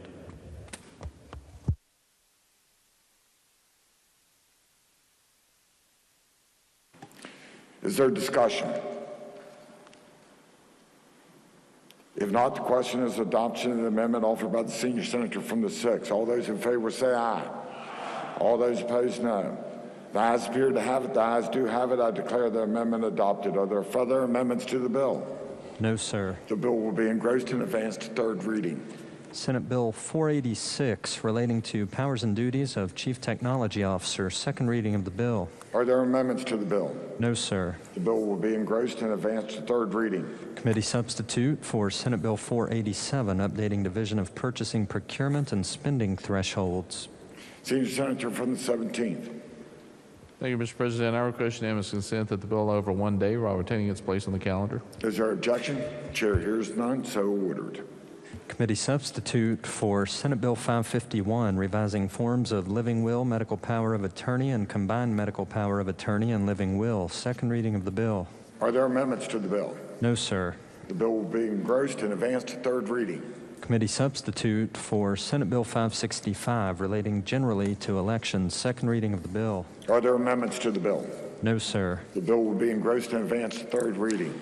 Senate Bill 577, exempting certain fire departments from licensure requirements for providing rapid response services. Second reading of the bill. Are there amendments to the bill? No, sir. The bill will be engrossed and advanced to third reading. Committee substitute for Senate Bill 590, removing restriction preventing medical marijuana from being in edible form. Second reading of the bill. Are there amendments to the bill? No, sir. The bill will be engrossed and advanced to third reading. Committee substitute for Senate Bill 610, providing tuition and fee waivers at state higher education institutions for volunteers who have completed service in AmeriCorps programs in West Virginia.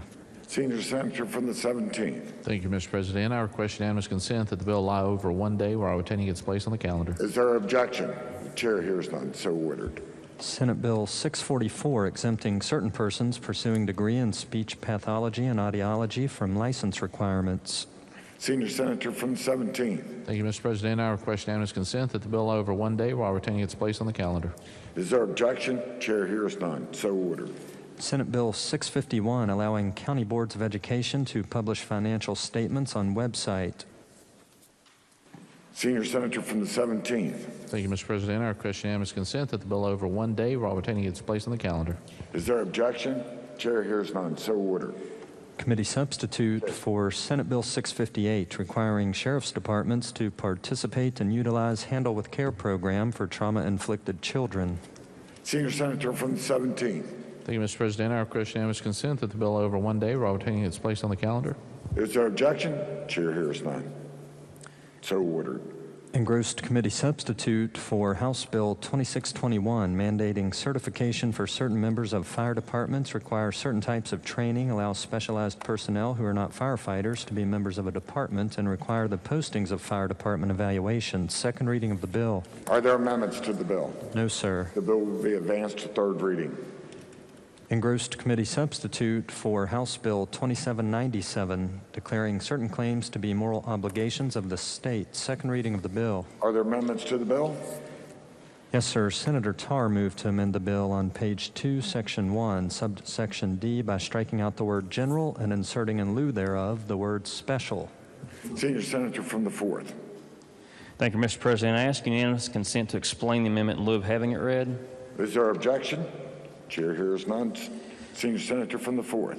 Mr. President, this amendment simply corrects an improper designation of a claim from general revenue to special revenue. Urge adoption of the amendment. Is there discussion? If not, the question before the Senate is adoption of the amendment offered by the Senior Senator from the 4th. All those in favor will say aye. All those opposed, no. The ayes appear to have it. The ayes do have it. I declare the amendment adopted. Are there further amendments to the bill? No, sir. The bill will be advanced to third reading. Engrossed House Bill 2854, relating to the West Virginia Municipal Police Officers and Firefighters Retirement System. Second reading of the bill. Are there amendments to the bill? No, sir. The bill will be advanced to third reading. Engrossed committee substitute for House Bill 2855, relating to the Natural Resources Police Officers Retirement System. Second reading of the bill. Are there amendments to the bill? No, sir. The bill will be advanced to third reading. Engrossed committee substitute for Senate Bill 509, removing requirement that determination of medical stability be found prior to admission to mental health facility. Senior Senator from the 17th. Thank you, Mr. President. I request unanimous consent that the bill lie over one day while retaining its place on the calendar. Is there objection? Chair hears none. So ordered. Senate will be at ease.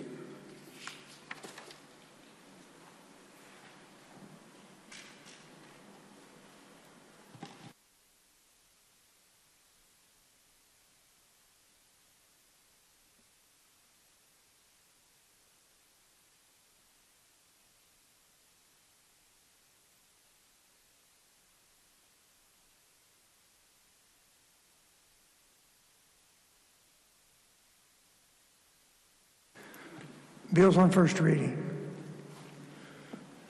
Senior Senator from the 17th. Thank you, Mr. President. I request unanimous consent that all bills on first reading be considered read a first time and advanced to second read. Is there objection? Chair hears none. So ordered. Introduction of guests. Remarks by members. Senator from Upshur. Thank you, Mr. President. 1 month ago, our active COVID-19 cases in all 55 counties in West Virginia were 8,795. As of yesterday's count, our active cases in West Virginia are 5,600. That's down almost 3,200. But folks, we need to stay the course.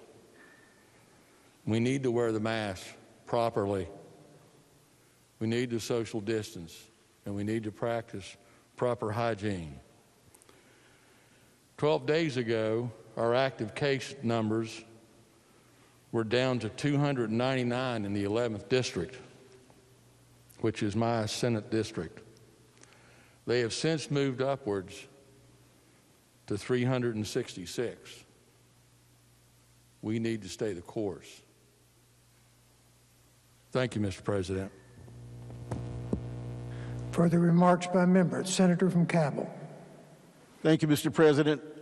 I seek unanimous consent that the eloquent remarks of the senator from Upshur just given and the remarks of the senior senator from the 16th on Senate Resolution number 27 be printed in the appendix of the journal. Is there objection? Chair hears none, so ordered.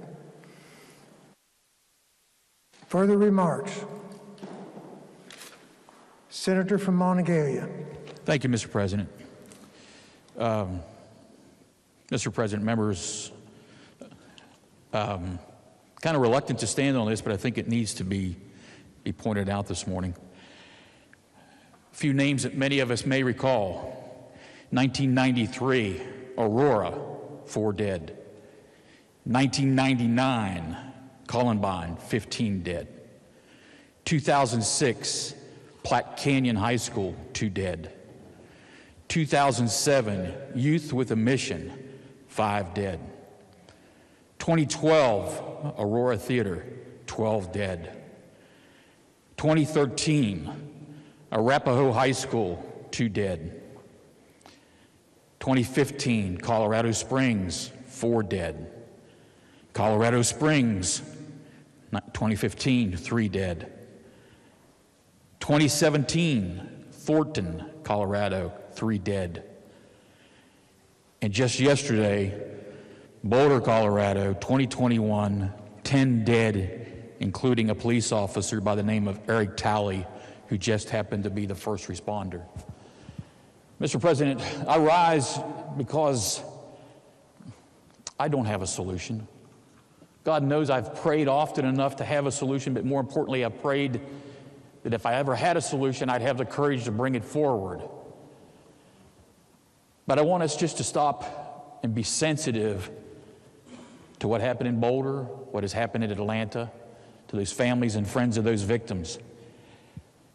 Gun rights across the United States is, you just never know when you're talking to someone where they fall on the issue, but we're not talking about gun rights. This is an epidemic that continues.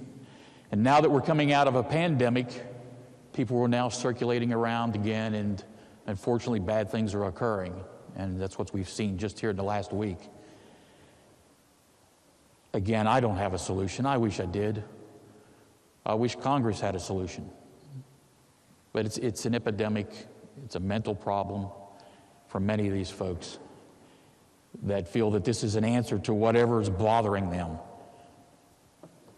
But this is so ugly, it's unbelievable. Again, I'm just asking for us to be the state of West Virginia, the West Virginia State Senate, to be that sensitive body, to keep these folks in our prayers and our thoughts and our prayers. And Mr. President, I ask for a moment of silence for not just the folks in Boulder and Atlanta, but all those that have gone before them unnecessarily. Members, please rise.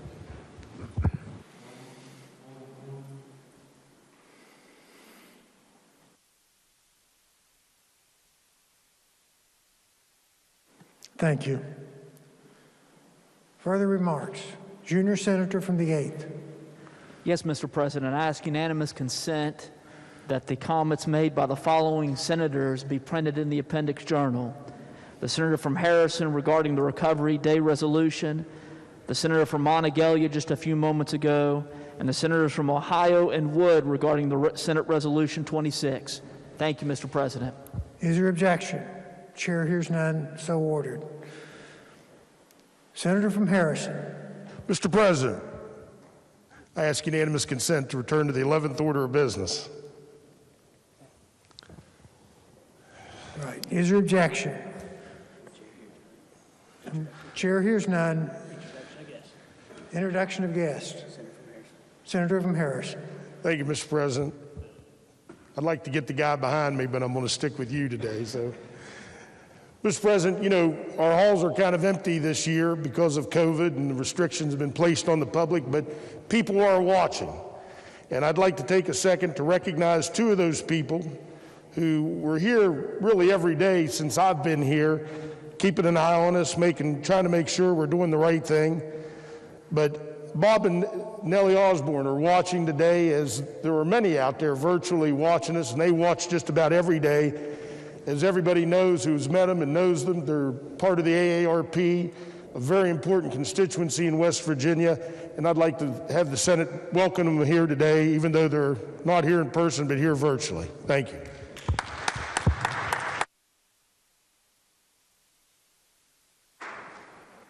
Senator from, I'll get you right here, Senior Senator from the 5th. Thank you, Mr. President. I'd like to introduce the only guest that we have in the gallery up here, and let me speak a little about this. I also want to thank the Senate President for allowing them to be here during the pandemic. And these are there are two Paul Ambrose Fellows. One of them are here today, Dr. John Apgar. And I would really like to thank him for being here every day during March when they learned this process. But that wouldn't have happened if the Senate President didn't agree. John, if you would stand.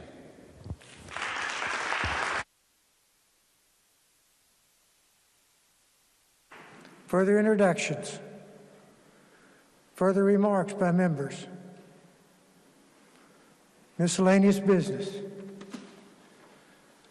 The chair announces that on the question of suspending the constitutional rule requiring Senate Bill 693 be read on 3 different days, the senator from Lewis voted yea. Senior Senator from the 17th. Thank you, Mr. President. Subject to announcements, I move the Senate stand adjourned until tomorrow at 11 a.m.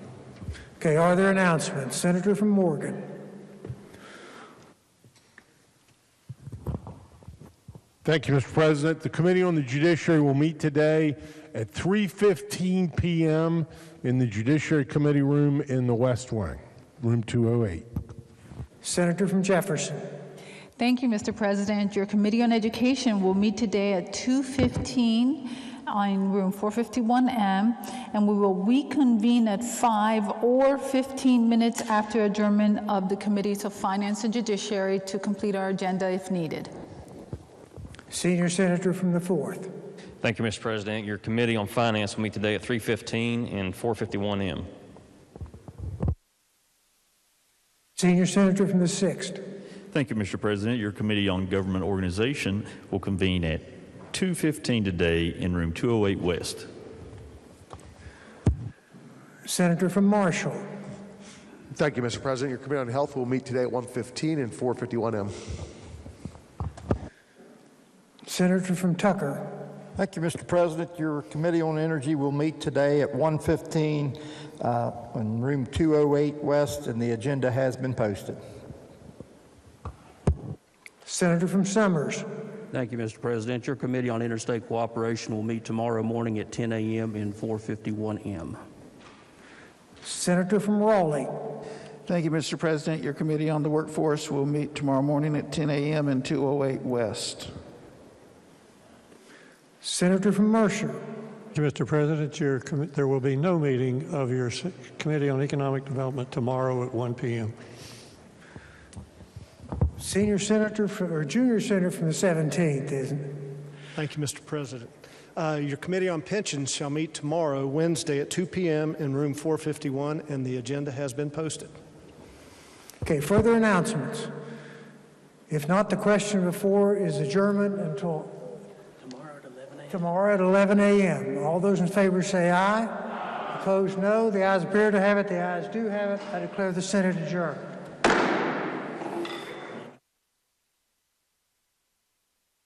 House will please be in order. Those persons not having privileges of the floor will please vacate the chamber at this time. Members and guests in the galleries will please rise as we are led in prayer this morning by the gentleman from the 35th, Douglas Scaff. Thank you, Mr. Speaker. In the name of the Father, Son, and Holy Spirit, one God. Amen. Lord God, we ask you to bless our gathering here today and direct our conversations and our debates in a fruitful direction, which will bring glory to your name and serve the citizens of this God-protected state of West Virginia. Help us to serve all people, remembering that all of us were created equal by your hand, and you taught us through your Apostle Paul, there is neither Jew nor Greek, there is neither slave nor free, there is neither male nor female, for we are all one in Jesus Christ's name.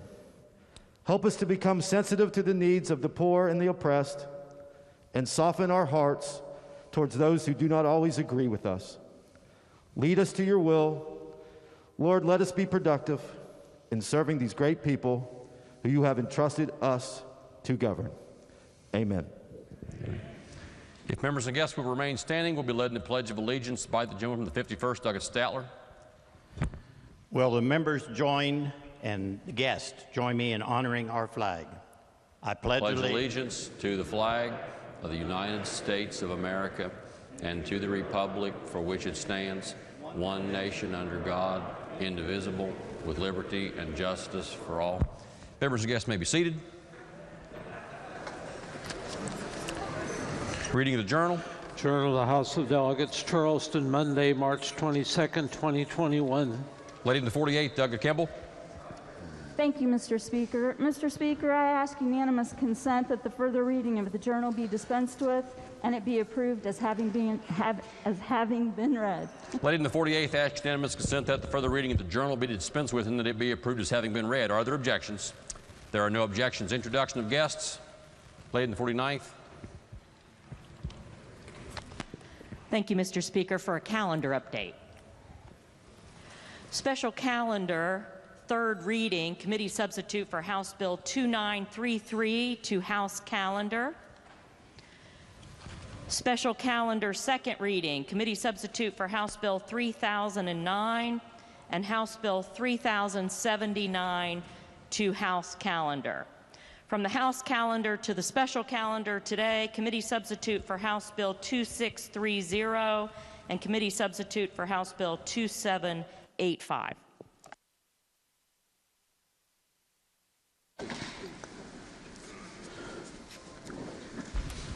Introductions. Gentleman the 40th, Doug Jeffries. Thank you, Mr. Speaker. We have two very special guests with us today in the West Gallery. Wesley Smith, husband of Melissa Smith, and Stacy Jeffries, friend and co-worker of Melissa Smith, and also my very beautiful wife. Please stand and make them feel welcome.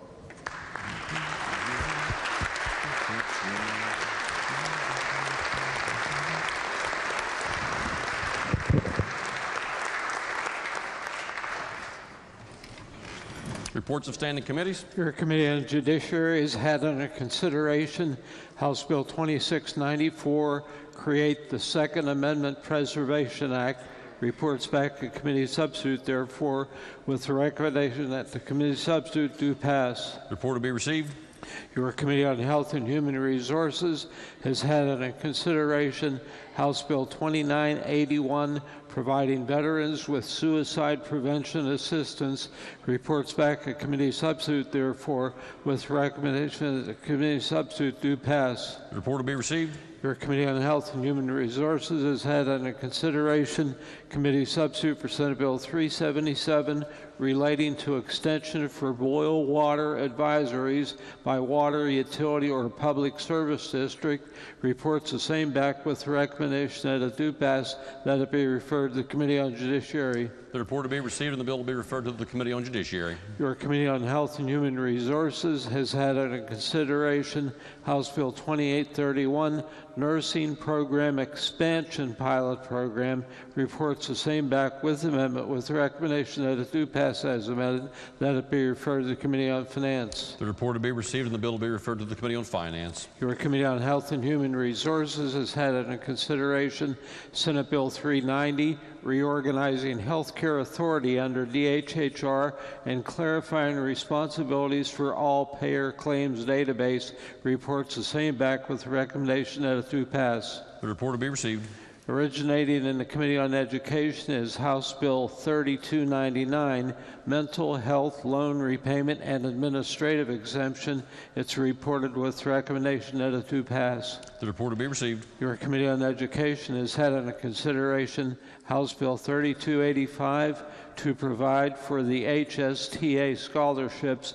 Reports the same back with amendment with recommendation that it do pass as amended, that it be referred to the Committee on Finance. The report will be received and the bill will be referred to the Committee on Finance. Your Committee on Education has had under consideration Committee Substitute for Senate Bill 356, allowing for written part of driver's exam given in high school driver's education course.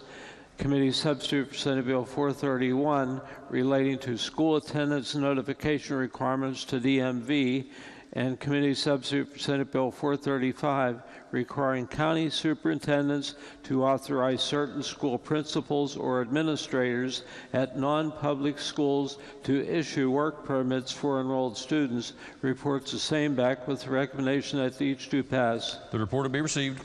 Your Committee on Education has had under consideration House Bill 2145 relating to student aid class titles, House Bill 3102 requiring Director of Transportation to have experience in Transportation Department, and House Bill 3266 providing for termination of extracurricular contact upon retirement.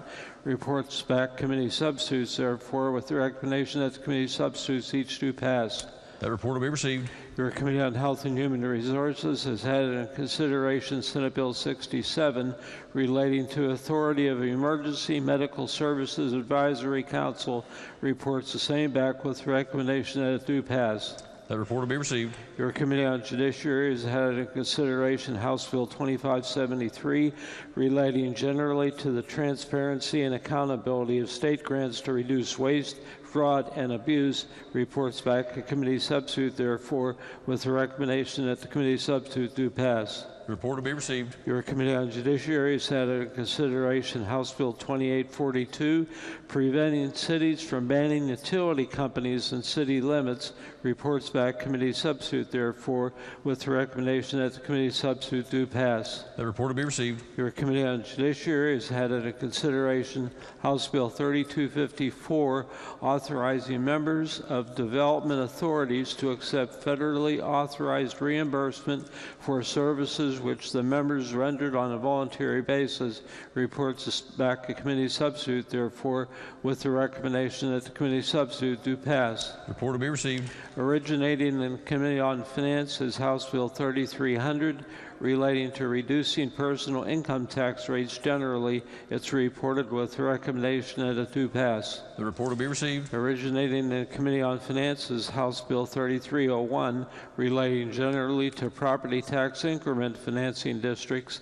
It's reported with the recommendation that it do pass. The report will be received. Your Joint Committee on Enrolled Bills has examined, found truly enrolled, and on March 23, 2021, presented to His Excellency the Governor for his action, Committee Substitute for House Bill 2006 relating to the West Virginia Contractor Licensing Act, Committee Substitute for House Bill 2008 amending requirements for licensure relating to elevator mechanics, crane operators, HVAC, electricians, and plumbers. Committee Substitute for House Bill 2013 relating to the Hope Scholarship Program.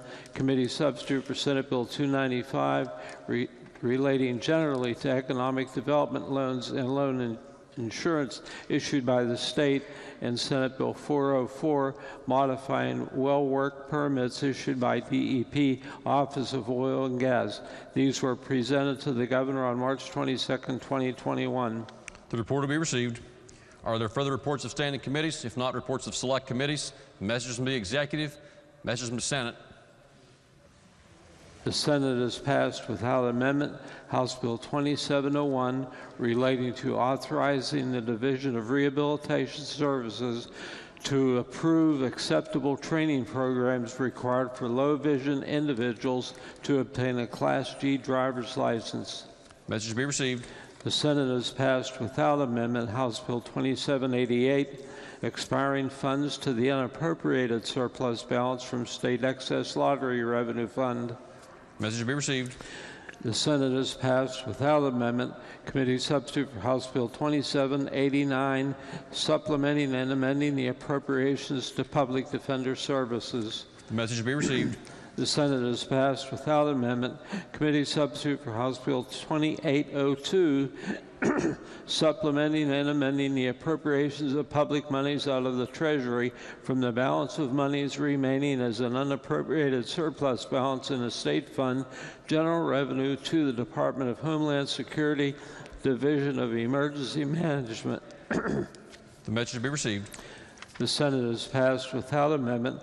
Committee substitute for House Bill 2803, supplementing and amending the appropriations of public monies out of the Treasury from the balance of monies remaining as an unappropriated surplus balance in the state fund, general revenue to the Department of Commerce, Division of Forestry. The message be received. The Senate has passed without amendment House Bill 2804, expiring funds to the unappropriated surplus balance in the state fund general revenue for the fiscal year ending June 30, 2021. The message be received. The Senate has adopted House Concurrent Resolution 9, urging Congress to call a convention of states to limit terms of office of the U.S. House of Representatives. The message be received. The Senate has passed Senate Committee Substitute for Senate Bill 36 relating to West Virginia Secondary School Activities Commission audits. The message be received and that bill will be referred to the Committee on Education. The Senate has passed Committee Substitute for Senate Bill 569 relating to damages for medical monitoring. The message be received and that bill will be referred to the Committee on Judiciary. The Senate has passed Committee Substitute for Senate Bill 636 requiring certain history and civics courses be taught in schools. The message be received and the bill will be referred to the Committee on Education. Are there further Senate messages? If not, resolutions. House Resolution 17, urging the President of the United States to appoint Dr. Rahul Gupta as the Director of the Office of National Drug Control. Lady from the 49th. Thank you, Mr. Speaker. I ask unanimous consent that the committee reference be dispensed with and that the resolution be taken up for immediate consideration and put upon its adoption. The lady from the 49th asks unanimous consent that House Resolution 17 be taken up for immediate consideration, that the committee reference be dispensed with, and that the resolution be put upon its adoption. Are there objections? There are no objections. The clerk will please report the resolution. House Resolution 17, urging the President of the United States to appoint Dr. Rahul Gupta as the Director of the Office of National Drug Control. Lady in the 49th. Thank you, Mr. Speaker. The resolution is just as he stated. The question before the House is the adoption of the resolution. Is there debate on the resolution? If not, the question before the House is, shall the resolution be adopted? Those in favor of adoption of the resolution will say aye. Aye. Those opposed will say no. Ayes appear to have it. The ayes have it. The chair declares that resolution adopted. Further resolutions. House Concurrent Resolution 66, Fallen Heroes Memorial Bridge. Resolution will be referred to the Committee on Technology and Infrastructure, then the Committee on Rules. House Concurrent Resolution 67, Roy E. Gibbons Memorial Road. The resolution will be referred to the Committee on Technology and Infrastructure, then the Committee on Rules. Are there further resolutions? If not, petitions, motions, bills introduced. House Bill 3295, making a supplemental appropriation to the Division of Human Services and Division of Health Central Office. Lady in the 49th. Thank you, Mr. Speaker. I ask unanimous consent that the further reading of bills introduced be dispensed with and that each bill be considered as formally introduced and referred to the appropriate committees as indicated on the delegate console system. Lady in the 49th, ask unanimous consent that the further reading of bills introduced be dispensed with and that each bill be considered as having been formally introduced and referred to the appropriate committees as shown on the delegate console system. Are there objections? There are no objections. Unfinished business. Bills on third reading. Committee Substitute for Senate Bill 9, Continuing Licensed Racetrack Modernization Fund. Are there objections to having the bill explained in lieu of having it read? If not, the gentleman to 61st, Doug Barrett, to explain the bill. Well, thank you, Mr. Speaker. The bill would extend the deposit of certain racetrack video lottery proceeds into the accounts of the Licensed Racetrack Modernization Fund, created within the State Lottery Fund, for all fiscal years beginning on or after July 1, 2011 and ending with the fiscal year beginning July 1, 2020. The State Lottery Commission has been required to deposit in the discretion of the Commission up to $9 million. from such amounts the Commission determines is available from its administrative allocation into a separate facility modernization account maintained with the Licensed Racetrack Modernization Fund for each racetrack. The bill will extend this requirement to July 1, 2030. I urge passage. The question before the House is, shall the bill pass? Is there debate on the bill? The gentleman of 27th, Gerhardt's recognized. Thank you, Mr. Speaker. Would gentleman yield? Yes.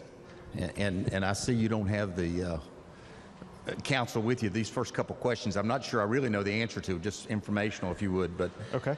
Are the funds that are available here, the dollars that are available in this fund, are they only to those casinos that we have that have racetracks? Are they available also to the historic casino that's located in Greenbrier County?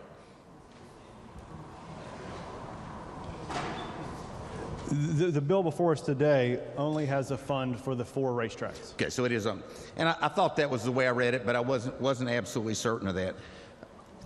Over the last 10 years, what we are reauthorizing, if you will, or extending here, we authorized up to $10 million or $100 million. Do you know how much of that has been expended?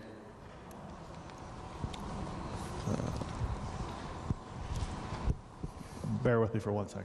Thank you.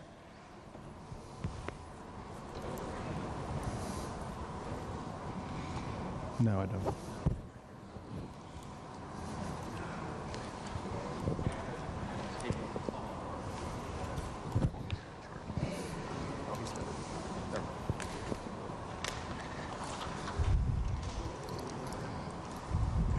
Actually, I haven't broken down by racetrack. And you don't have to hit it on the exact number, just approximately how much was put into the fund and about approximately how much was expended of it. Well, it looks for Mountaineer was $20 million, Wheeling was just under $13 million, Mardi Gras at $6 million, and Hollywood at almost $19 million. Okay, so about $50 million of the $100 million authorized was expended. Is that? That's correct. Close enough. Okay, that's. The funds that are here that can be utilized by the casinos, are they able to be utilized to buy used equipment? It's my understanding, no. As I read the bill on page 3, it talks about new and unused video lottery terminals and related equipment. Okay, and I'll apologize, but I thought that I read that saying new or used. This is new and unused. It's the top of page 3. Okay. New and unused. Okay. So, but it could be things that have been, they don't necessarily have to be this year. They could be multiple years old sitting in a warehouse, just not used before, I'm assuming. Is that fair? Well, I think that it's reasonable to assume that it could be a year or 2 old. I don't know that a casino would want to put in terminals that were several years old. I think that would go against, what would be in the best interest of their business. That's possible. I mean, they could have it in a warehouse waiting to utilize it. That's possible. Or bought it and found out it wasn't something that they liked, or whatever the case may be. If they chose to do that, yes. Okay. And that's fair. I'm just wanting to be certain that I understand what's in front of us. So they don't have to buy this from a regular equipment dealer. They could, in fact, buy it from another casino that happens to have it in a warehouse. Is that a fair? As long as it hasn't been used. I'm not sure of that. I do know that there are licensed vendors in the state that casinos purchase their terminals through. So it would have to be a terminal that's approved by the state lottery from an approved vendor. Unused. Unused. Okay. Okay. The program has been in place for 10 years, $50 million expended. The purpose of that, as I understand it, was to allow the casinos located in West Virginia to better compete with those outside the state. Has the program been successful? I think so. I think if you look at some of the revenue generated from the casinos, both in the northern panhandle and the eastern panhandle, while we have seen some dips in that revenue because of competition from other states, I think it's important to realize that this modernization fund keeps us at that competitive advantage to have new and modern equipment so that we are able to attract people from other states to play the particular games that we offer in West Virginia. So is it fair to say that you feel like, since it has been successful, that we have to continue it because we're not currently modern, we have to continue to spend dollars up to $90 million over the next 10 years to modernize again? Well, I think it's important that you keep up with technology and keep up with the advancements in new games that casinos in border states would offer. And you don't feel like the casinos are able to keep up with technology without this fund? Well, I think this fund is certainly a tool that they have to use that. The casinos are taxed at an effective tax rate of over 50%. The money that goes into this fund can be up to, the percentage collected could be up to 4%. So this is money generated through the slot machines on the floor, and then that money goes into a fund where they could draw down to reinvest. Matching dollars, of course. They don't get to use just the modernization fund to upgrade. They have to have skin in the game as well. So if the casino spends $1 million of their money to upgrade their equipment, then they would be able to draw down $500,000 from this fund. Okay. Thank you, sir. Thank you. Ladies and gentlemen, Mr. Speaker, I am not quite sure what in the wild world of convoluted government schemes that we're preparing to reauthorize today. But we have, over the last 10 years, allowed $50 million of government funds to buy slot machines. We've allowed them to buy slot machines. Now, the gentleman was accurate. The government funds that we're talking about here have been generated from the casinos. They are like many special revenue funds. They have a purpose, and they are for the administration of the games that take place there. And this comes from the excess. I have no question about that whatsoever. They do come for the casinos. I hold before you in my hand a book of special revenue funds that we take from all kind of folks around this state. I don't believe the Board of Dentistry allows excess dollars from the Board of Dentistry to go to dentists to remodel their offices and to upgrade their facilities, though it may, in fact, make them more competitive with the dentist that lives across the state line. I believe that if the casinos are paying too high a fee, then we probably need to debate that and consider that, and to negotiate a tax cut or a fee cut, whatever you want to call it, so that they can expend their own dollars if we're taking too much, like we may be taking too much from all of the folks that are here and all these different boards and commissions. I think we need to deal with that as opposed to engaging in some kind of scheme where we're taking legitimate fees that are in code that make up a special revenue fund, and then we have decided that out of those fees, we need to remodify, upgrade personal property that belong to businesses here in West Virginia. I don't believe that that's a strong conservative position. Those dollars, on the other hand, and many of these funds that we're talking about here, the Finance Committee will come to you at some point in time and say, we need these dollars that the dentists have paid too much in order to fill a budget hole, in order to be expired to a different purpose. However, these funds, we don't have that opportunity to do, because what we are in fact doing is buying machines. Now, they have skin in the game, you're right. I'm not questioning that. The casinos have to pony up their own money in order to do that. However, everybody else doesn't have that kind of treatment. An entire book, fund after fund after fund, that we remove from West Virginians that engage in business that just don't happen to engage in this particular business, which is protected, very protected. We have 4 of these. There's not one in Romney, and I guarantee that if you try to put one in Romney, it's not going to be allowed. There's not one in Beckley or Williamson or any of the other places around. They're in 4 locations, only 2 of which that are in close proximity to each other. The rest of them are located around the state.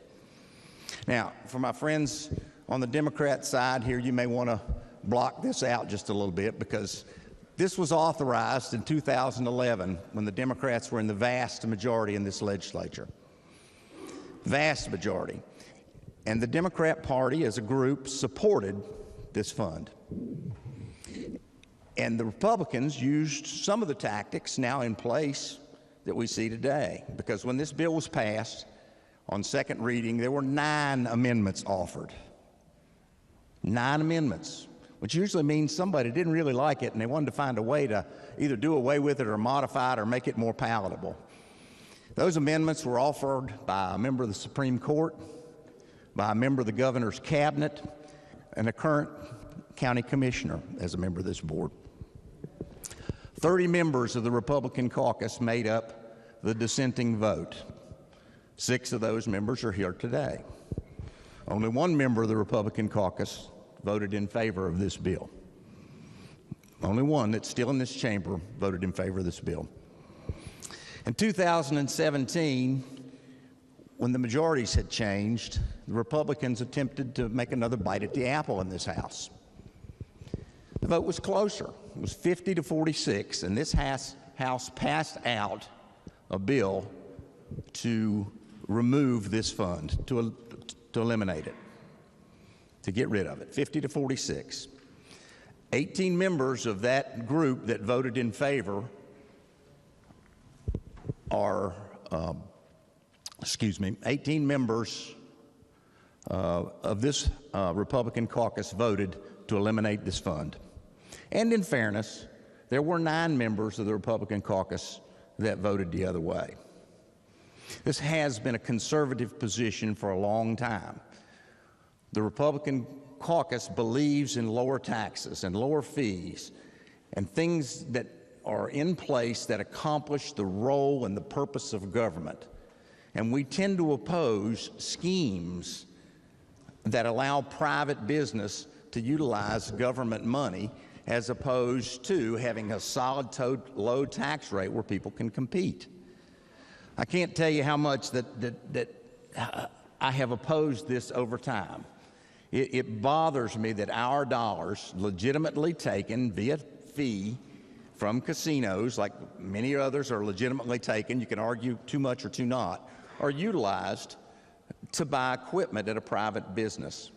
Now, I don't oppose gambling. You all were all here earlier when I spoke in favor of the limited video lottery places to be able to identify themselves and advertise for themselves, because I believe that that's a fair, level playing field. They have a business, and they should be able to do that. I feel the same way about the casinos. They are a legitimate business. We authorize them, and they ought to be able to do business legitimately. However, I don't think that we need to create a fund just to subsidize them looking a little shinier and newer.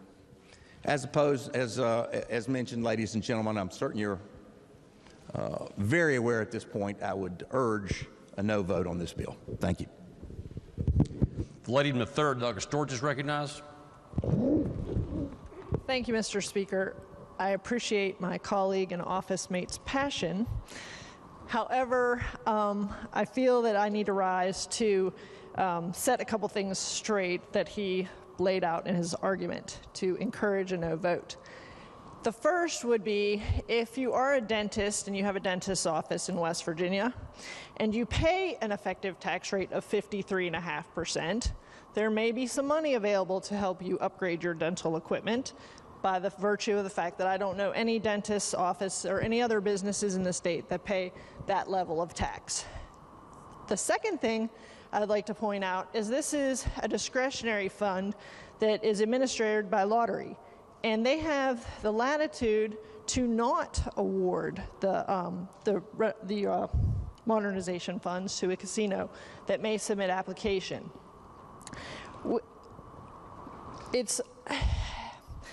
I believe my colleague wanted to take his argument in a different line, but then in light of line 42 being pointed out that they're not able to purchase used equipment, because we've heard that argument. And that was one of the amendments that was made by the now county commissioner, I believe, and the others that made the amendments, because I was sitting in this chamber, as was my friend, when this fund came into being. And that the fund has come to the level because of the administration fee that's placed on the casinos by lottery. And with that, they were able to purchase the building in downtown Charleston, where the West Virginia Lottery is when you come into town, the big tall building in downtown. And the casinos then said, we're paying these funds, we'd like a little bit of this back. And that was what led to the generation of the modernization fund. So again, I don't know if it's necessarily apples to apples by the business taxes, the rates. There's a lot of things that do come out of the buckets: Promise Scholarship, K-12, seniors, libraries. We've all seen them. We all know the buckets. But to have the casinos pay 53.5% taxes, I think it's very applicable and very proper to have lottery have the discretion to return some of those monies to them so that they can compete.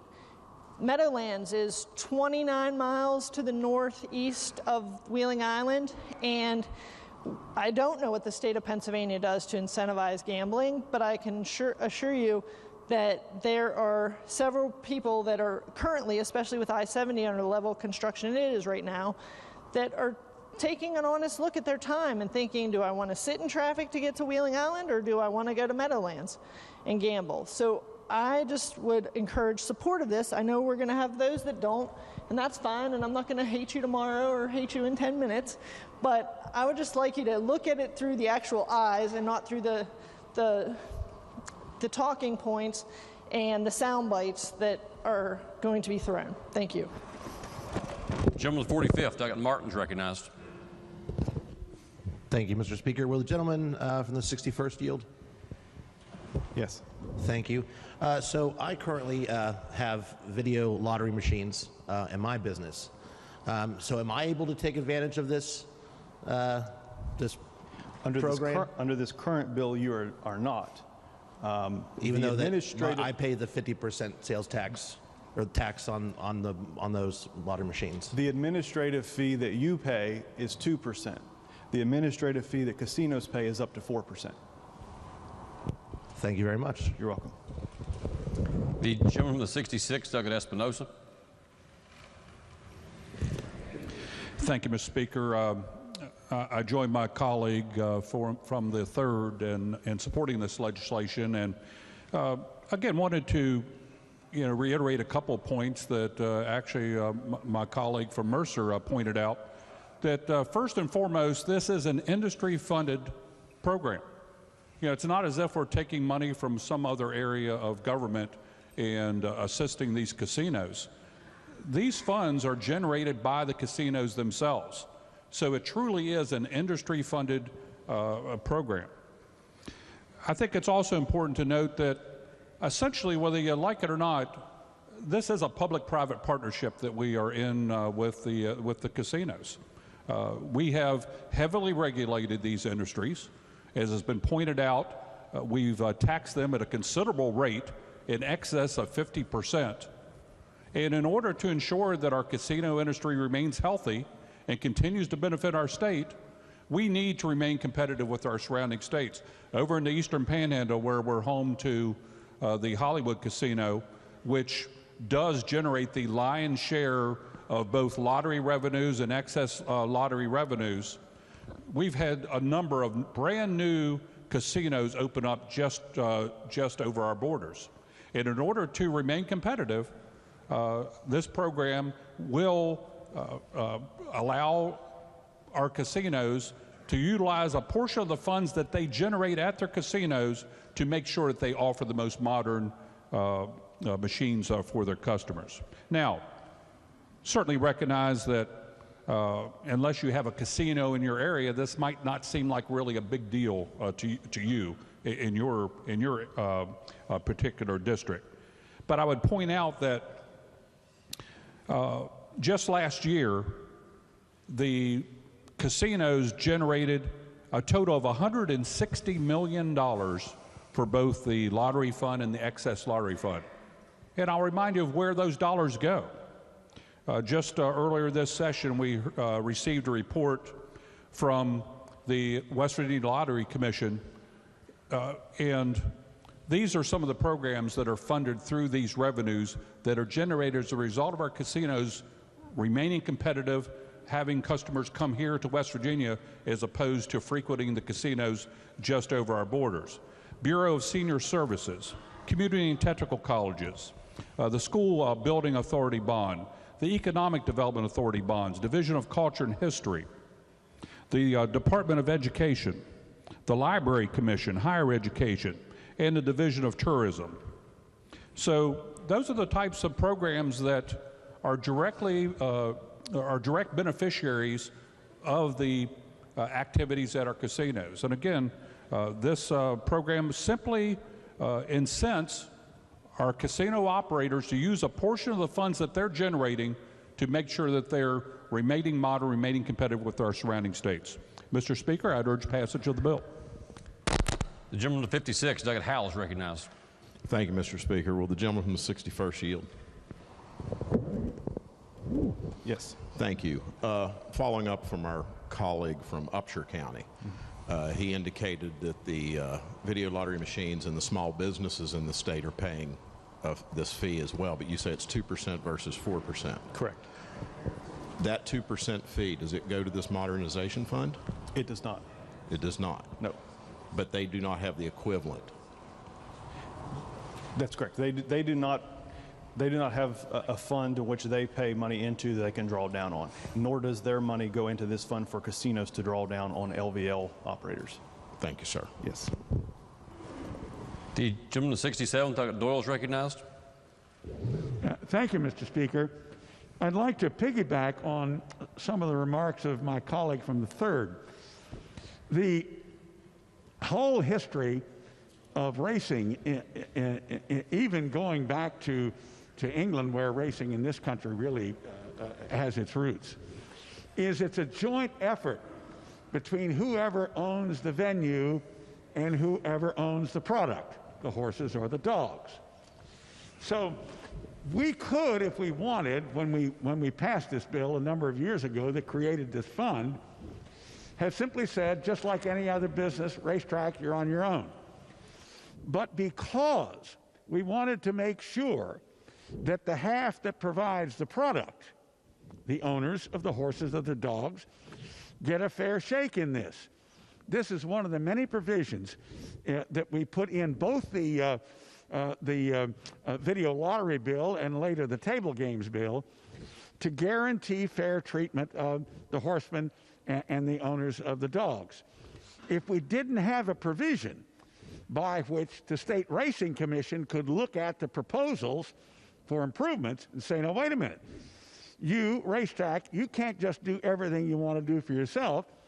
You got to have enough in there that the horsemen are benefiting to and the owners of the dogs. That's the reason a provision like this is in statute, and that makes it very different from a normal business. Thank you, Mr. Speaker. The gentleman to 15th, Douglas Foster, is recognized. Thank you, Mr. Speaker. And I stand today to oppose this legislation. And there's a reason for that, and it's actually the reason the gentleman from the 27th and the 66th gave. That $150 million that's being put into, that was being put into our general revenue fund is something that is being put into through lottery.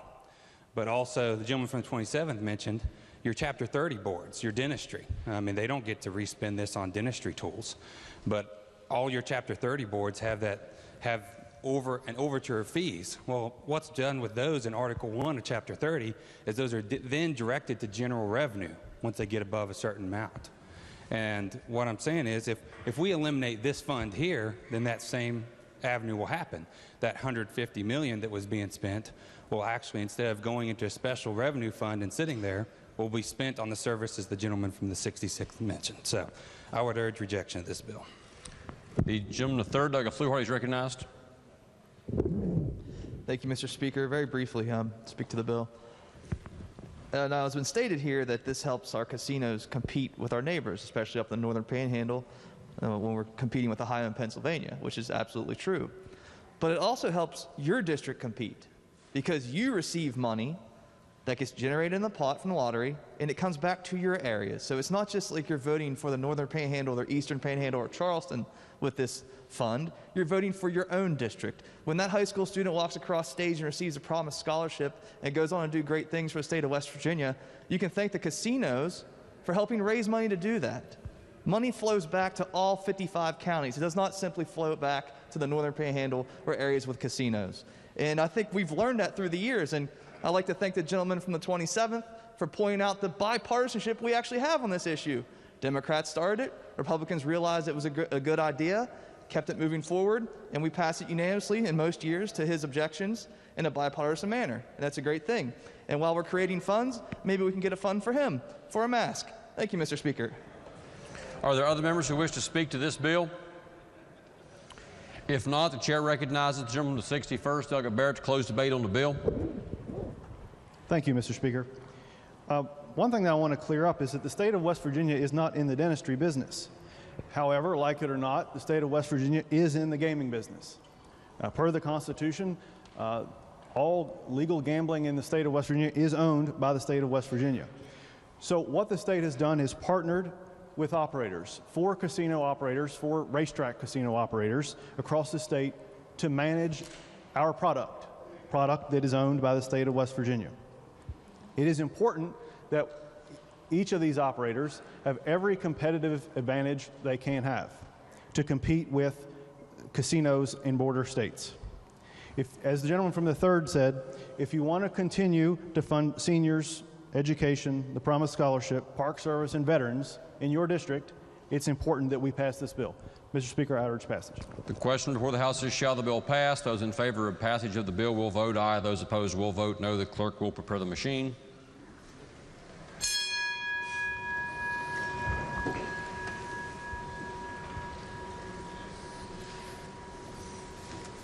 Has every member voted?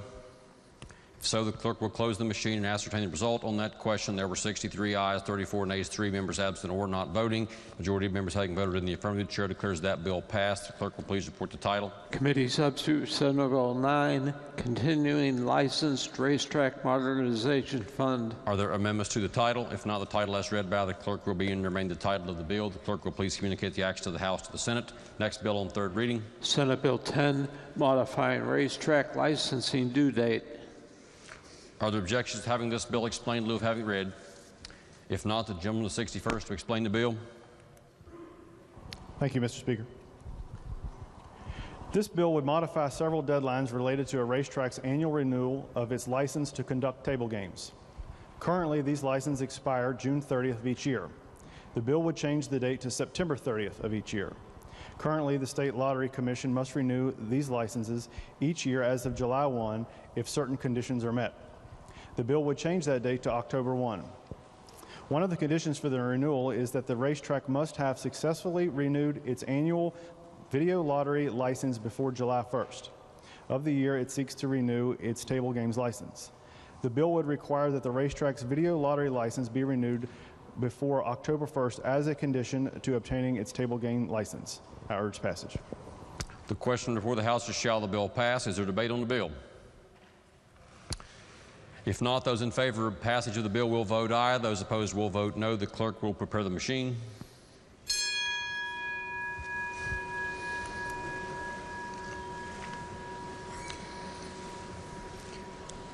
Has every member voted?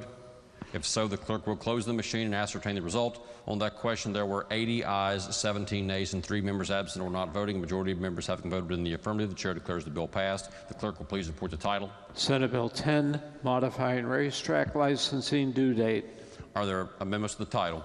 If not, the title as read by the clerk will be and remain the title of the bill. The clerk will please communicate the action of the House to the Senate. Next bill on 3rd reading. Senate Bill 305, providing an exemption from consumer sales and service tax for certain aircraft maintenance. Are there objections to having the bill explained in lieu of having it read?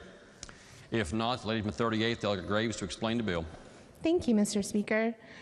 The bill would amend the provisions of code by adding a new section. It would create an exemption from the West Virginia Consumer Sales and Service Tax for 1, the sales of aircraft repair, remodeling, and maintenance; 2, sales of tangible personal property that is permanently affixed as a component part of an aircraft; or 3, sales of machinery, tools, or equipment directly used or consumed exclusively in the repair or maintenance of an aircraft. I would submit to the body that aircraft are uniquely situated to be able to fly away from taxes if we choose to continue imposing them, and I would urge passage. The question before the House is, shall the bill pass? Is there debate on the bill? If not, those in favor of passage of the bill will vote aye. Those opposed will vote no. The clerk will prepare the machine.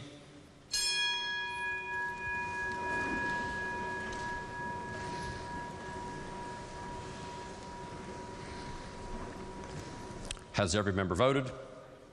If so, the clerk will close the machine and ascertain the result. On that question, there were 84 ayes, 13 nays, and 3 members absent or not voting. A majority of members having voted in the affirmative, the chair declares the bill passed. The clerk will please report the title. Senate Bill 305, providing exemption from consumer sales and service tax for certain aircraft maintenance. Are there amendments to the title? If not, the title as read by the clerk will be and remain the title of the bill. The clerk will please communicate the action of the House to the Senate. Next bill on third reading. Committee substitute for House Bill 2195, relating to motor vehicle crash reports. Are there objections to having the bill explained in lieu of having it read? If not, the gentleman from the 35th to explain the bill. Thank you very much, Mr. Speaker. The bill before you requires that law enforcement officers within 48 hours of a motor vehicle crash make available to the owner, operator, and insurance information for all involved parties with all other involved parties and or their insurance agents. That's a summarization of the bill. Mr. Speaker, I urge passage. The question before the House is, shall the bill pass? Is there debate on the bill? If not, the question is, shall the bill pass? Those in favor of passage of the bill will vote aye. Those opposed will vote no. The clerk will prepare the machine.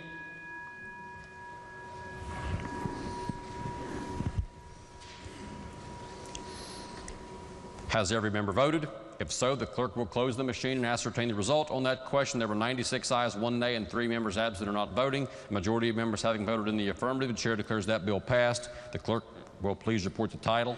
Committee substitute for House Bill 2195, relating to motor vehicle crash reports. Are there amendments to the title? If not, the title as read by the clerk will be and remain the title of the bill. The clerk will please communicate the action of the House to the Senate. Next bill on third reading. Committee substitute for House Bill 2368, Melissa Smith's law creating patient visitation privileges. Are there objections to having this bill explained in lieu of having it read? If not, the gentleman from the 40th to explain the bill. Thank you, Mr. Speaker. The purpose of this bill is to preserve a patient's rights to visitation in a healthcare facility during a declared public health state of emergency for contagious disease. This amended article is to be known as Melissa Smith's Law, establishing that visitation of a patient is allowed at any time if the patient's death is imminent, and if death is not imminent, visitation shall be allowed not less than once every 5 days, provided the visitations permitted by any healthcare entity may not be inconsistent with any applicable federal law or rule that is in effect for the same emergency. It requires a visitor to comply with applicable facility procedures and establishes that healthcare entity is not liable for civil damages due to disease exposure to visitors or other patients or residents during visitation unless the facility failed to substantially comply with applicable procedures established by the healthcare entity. That is a summary of the bill, Mr. Speaker. I reserve the right to close. The question before the House is, shall the bill pass? Is there debate on the bill? Lady from the 49th, Douglas Summers. Thank you, Mr. Speaker. I'm going to take off my mask because I want to make sure you hear me today. I stand in absolute awe that we have to pass a state law to make some healthcare facilities treat our family members and our friends with compassion by allowing visitation. We've seen the videos of residents at long-term care facilities waving through the glass windows, all in the name of public health. How is that acceptable? Days and months pass by and no visitation. The hospital settings were no different with their visitation policies. Heck, I spent 3 hours in a local ER here after a dog attack this winter. I could have benefited from having a family member present. I can't even imagine what Melissa Smith must have gone through over 500 hours alone and realizing she was getting sicker and sicker by the day and not one loved one by her side. Perhaps what bothers me even more is that doctors and nurses sworn to do no harm became complicit with this policy. There's no justification for this. We stand up against these policy decisions that create harm to those who entrusted us in our care. And today, we as a body say no more. Lady in the 41st, Doug Tully is recognized. Thank you, Mr. Speaker. Permission to speak on the bill? Lady is recognized. Thank you. The comfort that comes from holding the loving hand or the peace that comes from being spiritually fed should never be underestimated or trivialized. Just as a child reaches for the hand of a parent for comfort during uncertain times, our elderly and our ill have been reaching out as well. Nurse Melissa Smith recognized the despair that patients and families were feeling as a result of being denied visitation during the COVID-19 pandemic. She took the time to see the unmet needs of patients, and she selflessly chose to care. Melissa used compassion, knowledge, and skills to guide some of our most vulnerable citizens through a distressing situation. When I think of restricted visitation, I also think about my friends, since we determined that visual aids were permitted, my friends Kim and Kathy that are from my district, and I think about their parents, the Monroes. Mrs. Monroe, 94 years old, living in a long-term care facility. Mr. Monroe, also of very advanced age, living at home with some assistance. Prior to COVID-19, they visited very frequently. Imagine being Mr. Monroe separated from his bride of 69 years, unable to hug her, unable to hold her hand, and unable to feel the comfort that familiarity brings.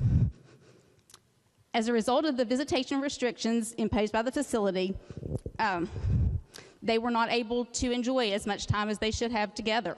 And sadly, Mrs. Monroe suffered a stroke last week and has transitioned to her heavenly home now. My heart breaks for their family and those others in similar situations. There must be some discernment and consistency in the manner in which facilities implement policies and procedures now and in the future.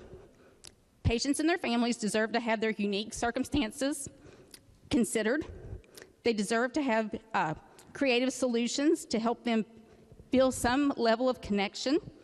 This bill addresses those concerns. Giving people the permission to be together in the sunset of their lives will take some ingenuity, and it will take some extra effort from the leadership of the facilities, but it's the right thing to do.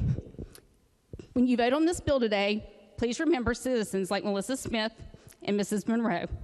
Honor the significance of human connection and spiritual support. Honor memories and their families by voting green on this bill. Thank you. The gentleman to 16th, Doug Linville is recognized. Thank you, Mr. Speaker. First, to my friend, the gentleman, the lead sponsor, good work. To the family in the gallery, I'm so sorry about what you had to go through. You know, I called the lead sponsor just before session began, and I said, hey, I want on that bill. My mother called me and said, Daniel, you better sponsor that bill.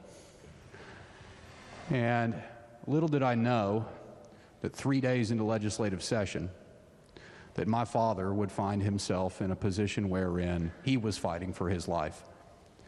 And it was difficult for us to be able to see him.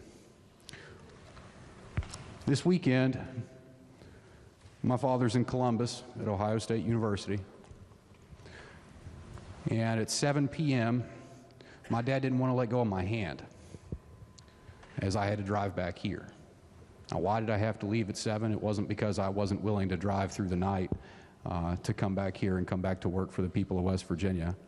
It was because that's when visitation hours were over. My dad has spent 40 days in intensive care. 40 days. He's nearly died repeatedly. And I got to hold my dad's hand for about 11 hours yesterday. And I'd have held it for another 11 if I could have. We need to pass this bill because it matters to these families. And there's people that are truly affected by this. And we're saying, you know what? It's fine. There won't be liability if somebody catches an infectious disease. But I hope that whole board lights up green because people deserve dignity. Thank you, Mr. Speaker. The gentleman of the 45th, Dr. Martin. Thank you, Mr. Speaker. Will the sponsor please yield? Yes. Thank you. I was wondering, does this include nursing home facilities? Yes, it does. Wonderful. Mr. Speaker, may I speak to the bill, please? Gentleman is recognized. Thank you. This is a great bill. My grandmother passed away last year. Wasn't able to go see her. So I think this is a wonderful bill, and I appreciate it. Thank you. The gentleman from the 40th to close debate on the bill. Thank you, Mr. Speaker.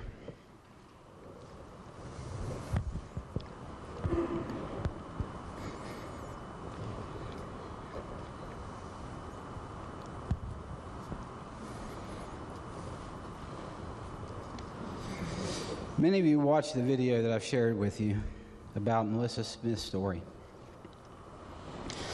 I appreciate your support for this bill as well as your shared stories. They're all too similar to Melissa Smith's story. I chose to honor Melissa because she gave of herself on weekends away from her full-time job when she witnessed firsthand the need of those that had no advocate or anyone to help ease the anxiety of being socially isolated.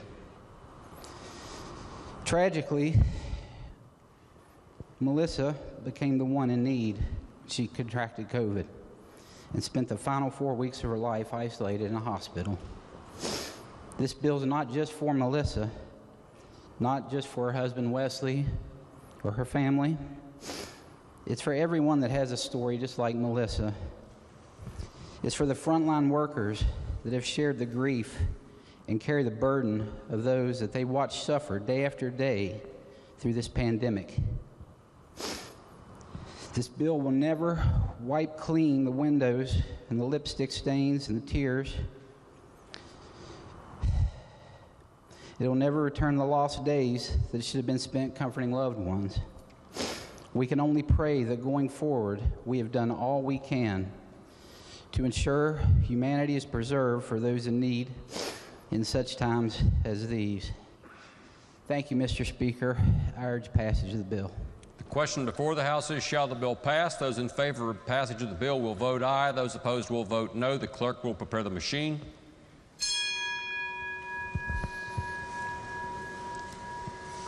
Has every member voted? If so, the clerk will close the machine and ascertain the result. On that question, there were 98 ayes, 0 nays, and 2 members absent or not voting. A majority of members having voted in the affirmative, the chair declares the bill passed. The clerk will please report the title. Committee substitute for House Bill 2368, Melissa Smith's Law Creating Patient Visitation Privileges. Are there amendments to the title? Delegate Capito moves to amend the title. Question before the House is the adoption of the title amendment. Those in favor of the title amendment will please say aye. Those opposed will please say no. The ayes have it. The chair declares the title amendment adopted. The title as amended by the House will be and remain the title of the bill. Lady from the 49th. Thank you, Mr. Speaker. I move the bill be effective from passage. The question before the House is the motion that the bill be made effective from passage. Those in favor of the motion will vote aye. Those opposed will vote no. The clerk will prepare the machine.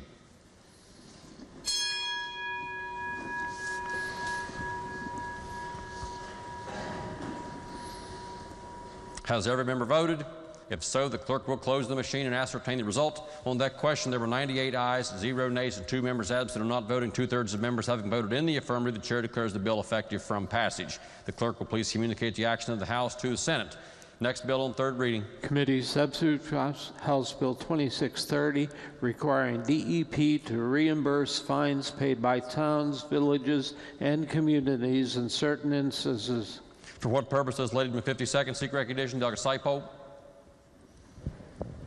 Thank you, Mr. Speaker.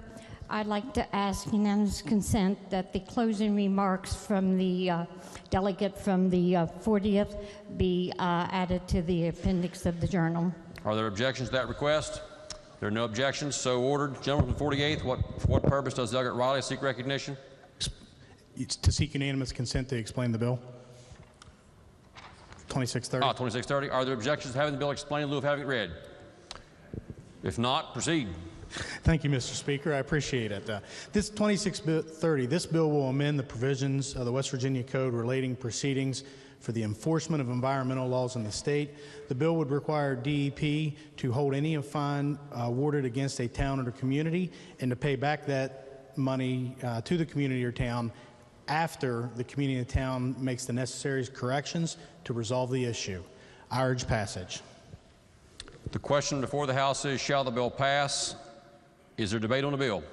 The gentleman from the 51st, Delegate Hansen, is recognized. Would my friend from the 48th yield? Yes, thank you. Thank you. I have a few questions about this. First of all, what types of permits does this apply to? Is it just water permits or other types of permits as well? It'll be a wastewater discharge MPDS permit. Okay, so these are permits issued under the Clean Water Act? Correct. And the State Water Pollution Control Act? Correct. Okay. What does the DEP do now in terms of how they determine the size of a penalty? Is it a one-size-fits-all penalty, or do they use a matrix to determine how much to charge? There are varying factors in which the DEP ultimately determines that, whether it's a matrix or other factors. Okay, and is one of those factors, would one of those factors take into consideration the ability to pay? Could. Could, okay. And is that one of the issues that you're getting at with this bill, is the ability of particularly some smaller communities around the state to pay fines?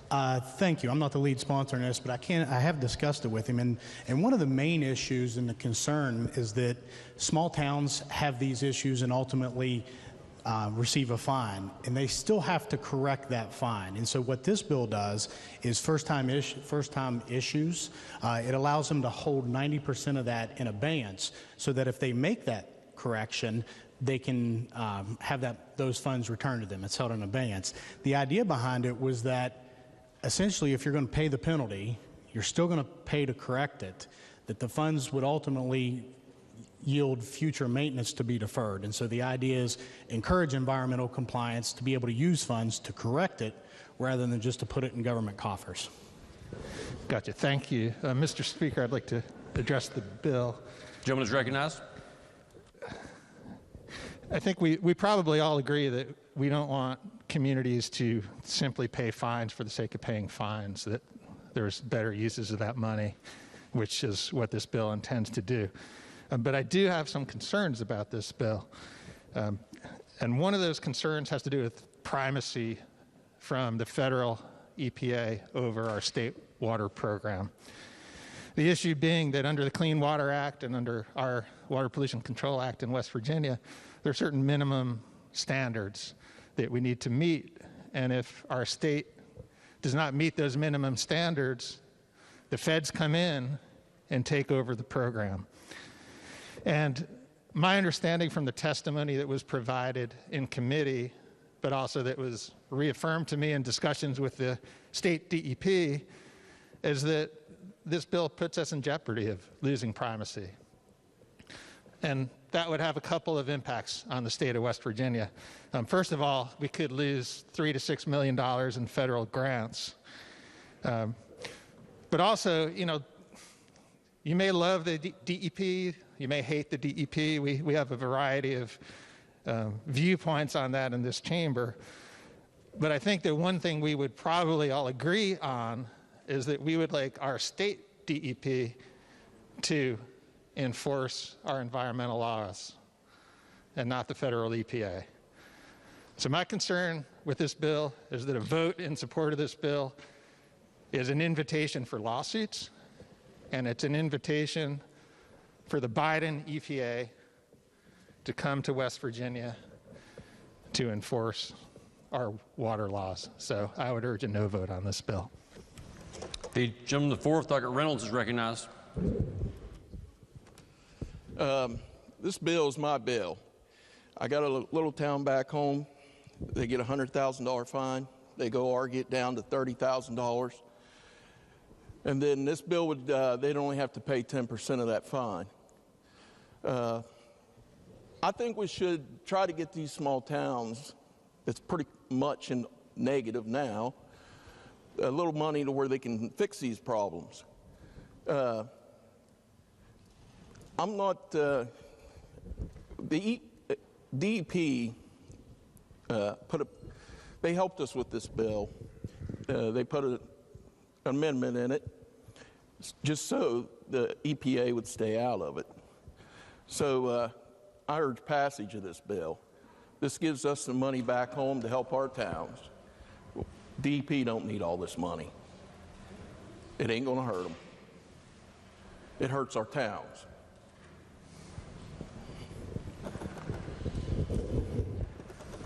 Is there further debate on the bill? Does the gentleman from the 48th wish to close debate on the bill? The gentleman is recognized. Yes, thank you, Mr. Speaker. As my friend from the 48th said, he is the lead sponsor.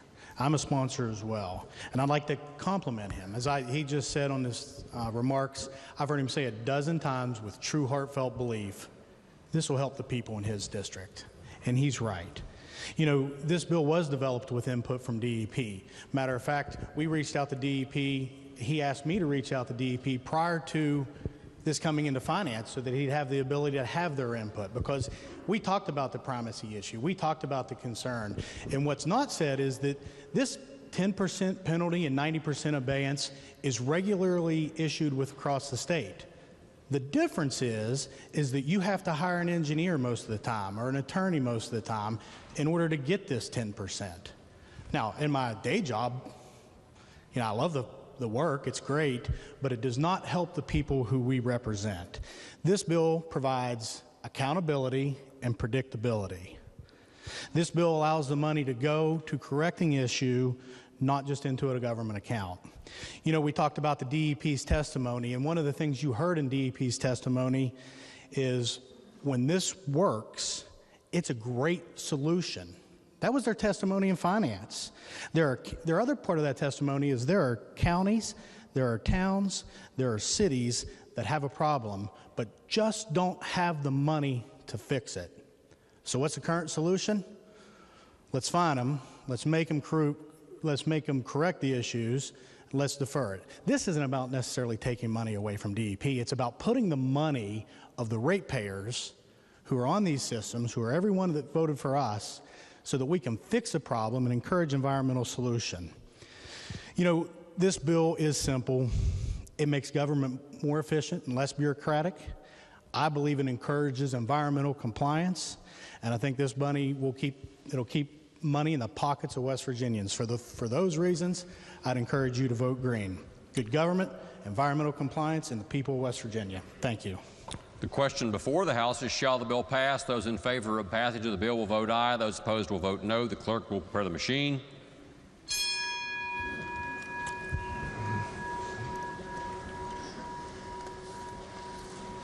Has every member voted?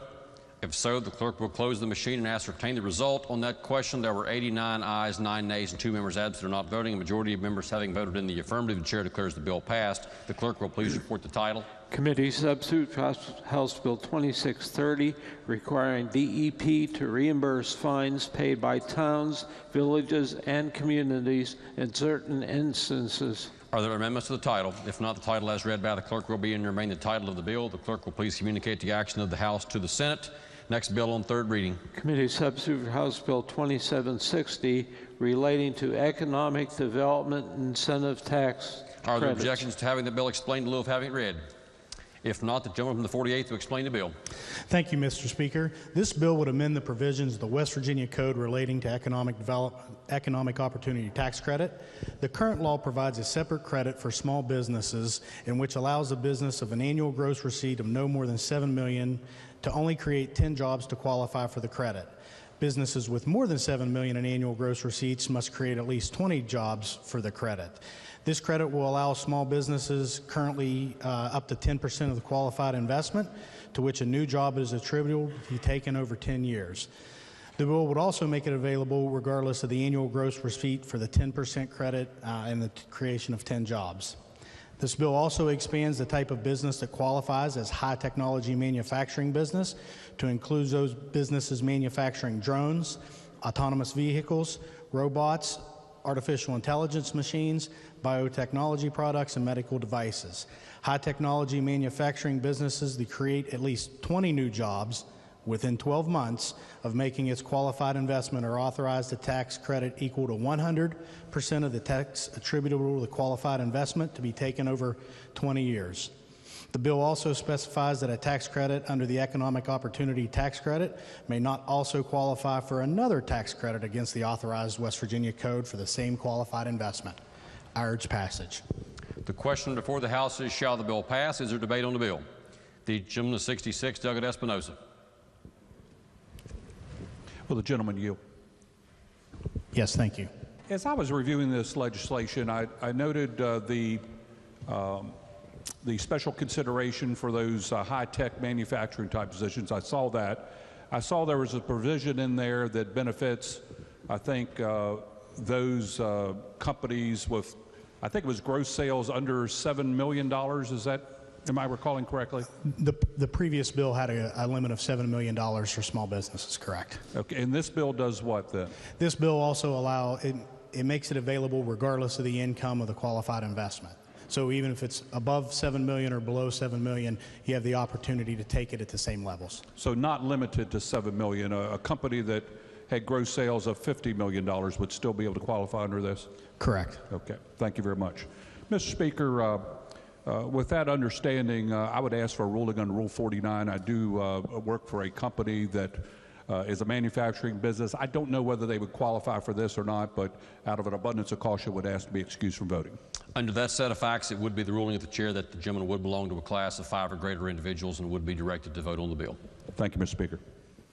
Is there further debate on the bill? If not, the question before the House is, shall the bill pass? Those in favor of passage of the bill will vote aye. Those opposed will vote no. The clerk will prepare the machine.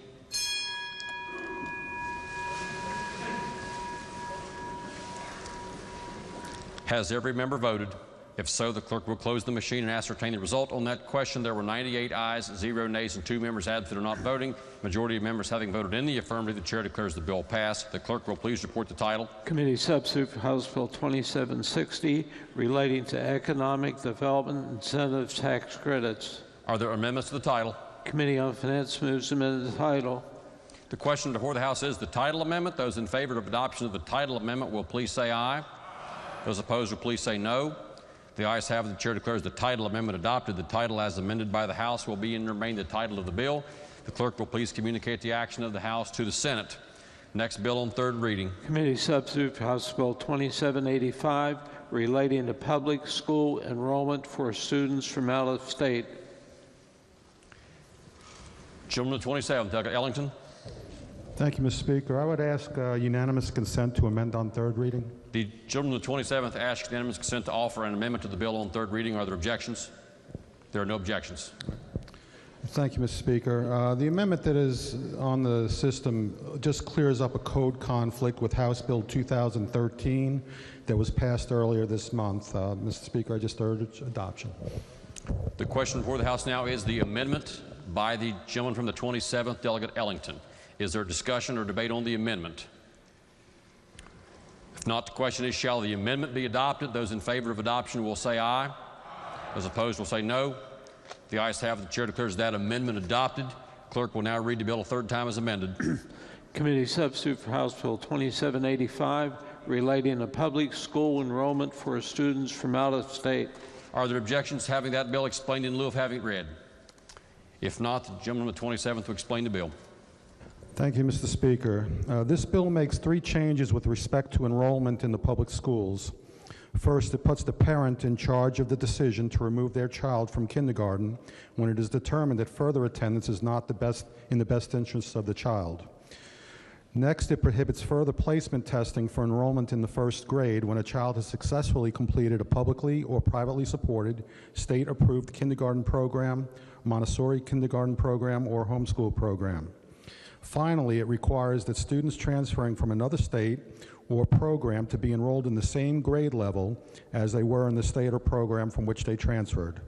The transcript or other credential that is provided by a public school program, private school program, or homeschool program must be accepted by the public school as a record of a student's previous academic performance for the purposes of placement and credit assignment. Mr. Speaker, that's the bill, and I urge passage. The question before the House is, shall the bill pass? Is there debate on the bill?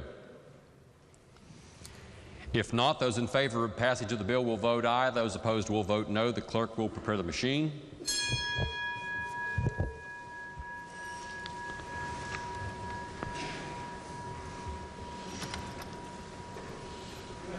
Has every member voted? If so, the clerk will close the machine and ascertain the result. On that question, there were 98 ayes, 0 nays, and 2 members absent or not voting. A majority of members having voted in the affirmative, the chair declares the bill passed. The clerk will please report the title. Committee substitute for House Bill 2785 relating to public school enrollment for students. Are there amendments to the title? Delegate Ellington moves to amend the title.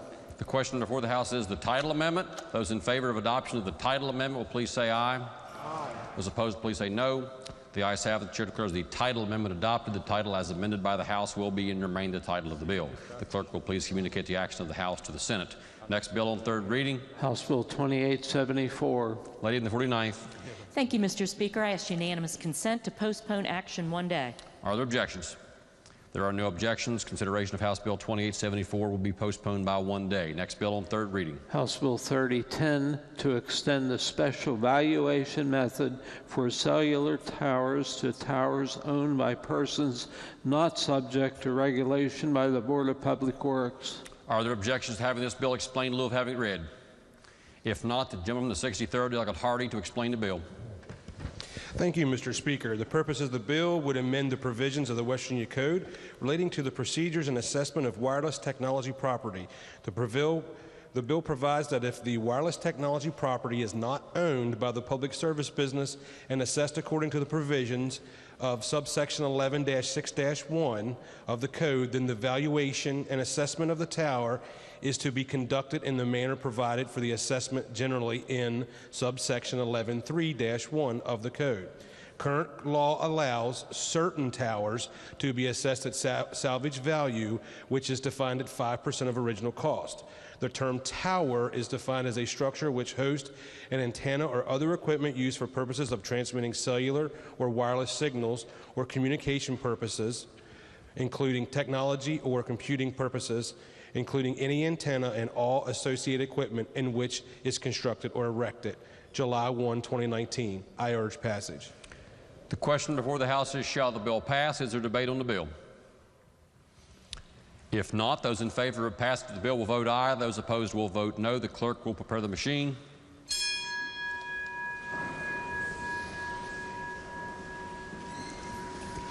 Has every member voted? If so, the clerk will close the machine and ascertain the result. On that question, there are 98 ayes, 0 nays, and 2 members absent or not voting. A majority of members having voted in the affirmative, the chair declares the bill passed. The clerk will please report the title. House Bill 3010 to extend the special valuation method for cellular towers to towers owned by persons not subject to regulation by the Board of Public Works. Are there amendments to the title? Committee on Finance moves to amend the Committee on Delegate Howell moves to amend the bill. The question before the House is the title amendment. Those in favor of the title amendment will please say aye. Those opposed, please say no. The ayes have it. The chair declares the title amendment adopted. The title as amended by the House will be and remain the title of the bill. The clerk will please communicate the action of the House to the Senate. Are there further bills on third reading? If not, bills on second reading. Committee substitute for Senate Bill 517 relating to sunset provisions of legislative rules. Are there amendments?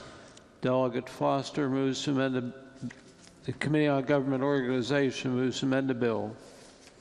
This is HGOAM number 1. Are there objections to having the amendment explained in lieu of having it read? If not, the gentleman from the 15th to explain the amendment.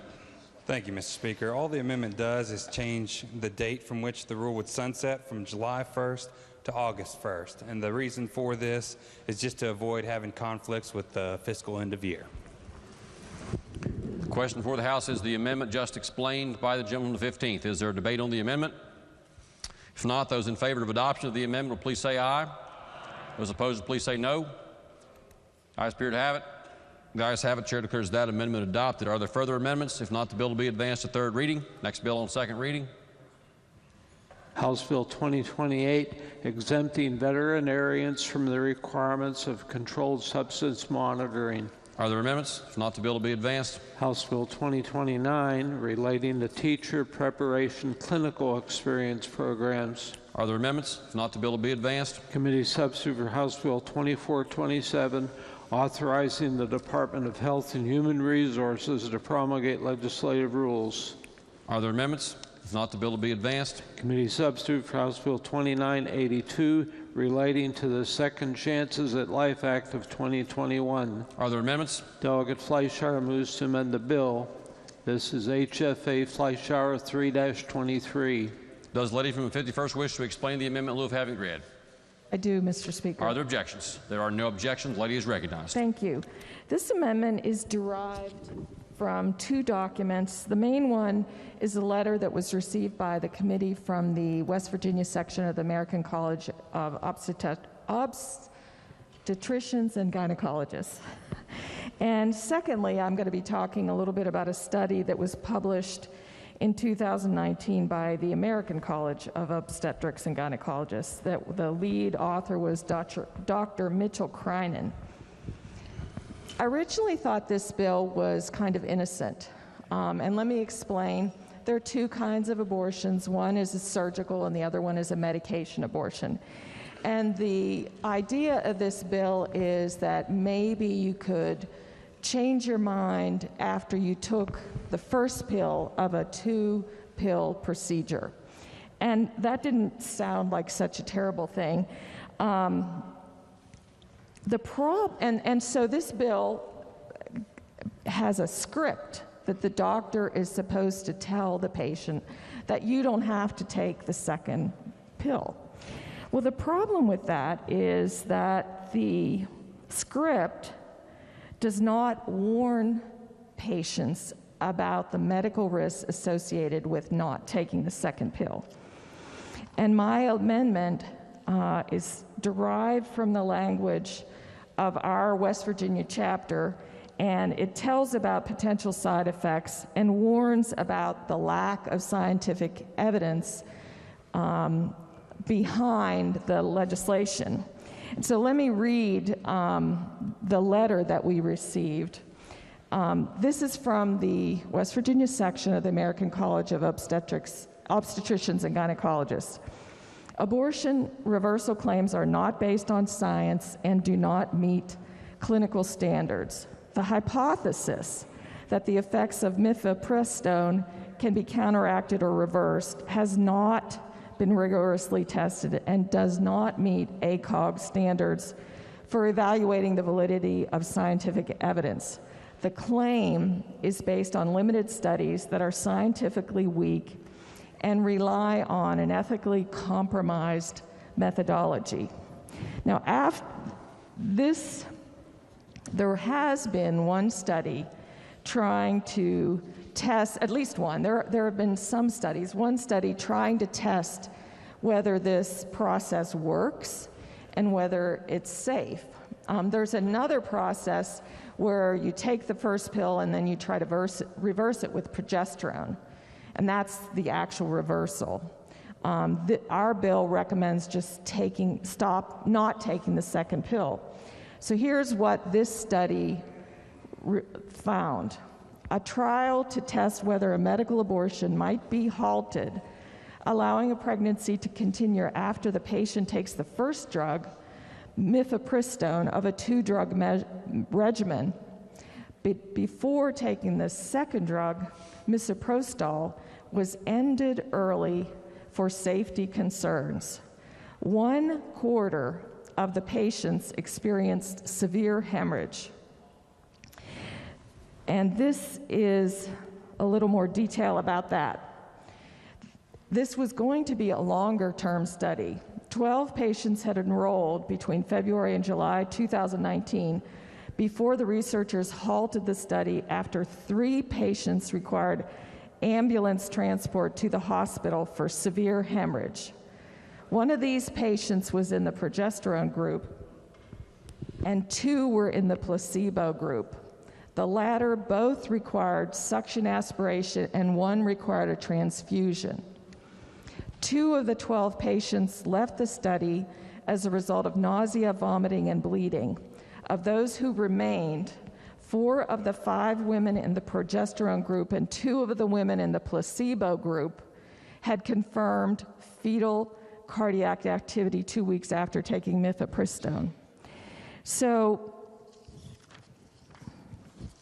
these risks really, I mean, when you're having informed consent, you have to tell people about the plus side of a procedure and the downside. And this bill does not even suggest that there might be a downside. And that's in contrast to if the woman goes ahead and decides to complete the process.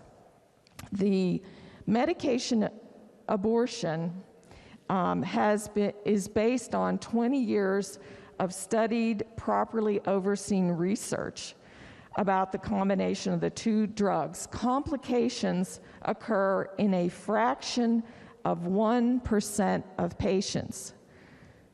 So here, what we're doing with this legislation, we are urging women to consider this option, which can result in severe hemorrhaging, transfusion, being rushed to the hospital. And we are not telling them about those side effects. I think that the bill would be improved by adding this amendment. The language that I have is taken directly from the letter received from the committee by the West Virginia chapter of ACOG. So I urge adoption. The gentleman to 32nd, Douglas Fast, is recognized. Thank you, Mr. Speaker. I would rise to oppose this amendment. The amendment uses the word hypothesis, scientifically weak, ethically compromised methodology, deemed experimental by some medical groups. I would just want to point out there was a study that very much contradicts what the ladies just stated. It is by the Pro-Life OBGYNs, American Association of Pro-Life Obstetricians and Gynecologists. It only has 4,500 members. And the conclusion of this study is this: the current research suggests that using progesterone to counter the effects of mifepristone and stop the abortion process is both safe and effective. I would urge rejection of the ladies' amendment. The gentleman to 42nd, Douglas Longenecker, is recognized. Thank you, Mr. Speaker. Will the gentlelady from the 51st yield? I'd be happy to. Okay. In your study that you cited, can you tell the members if any of the ladies in this study, any of the women who were pregnant in this study died? I'm not aware that anyone died. Okay. Conversely, did any of the babies, the fetuses that some people refer to them as in this study, did any of the babies die? There's no information in the study about that. Okay, thank you. Mr. Speaker, may I speak to the amendment? The gentleman is recognized. All right, let me answer that question for the members. In this study that the gentlelady from the 51st has cited, 0 women died, and only 4 of the babies expired. 4 expired. Now, she cited that 1/4 of the women in the study experienced hemorrhaging. Now, I would submit that they would have experienced no hemorrhaging at all had they not taken the abortion pill to begin with. But that aside the point, let's look at the other 75% of the women in the study who did not experience any of those types of complications. Seems like a success rate to me. Now let's talk about the babies. 4 babies died. 67% of the babies in the study that she cited survived. And folks, that's what this bill is about. It's about saving lives. If one baby lives, this is a successful bill. Thank you, Mr. Speaker.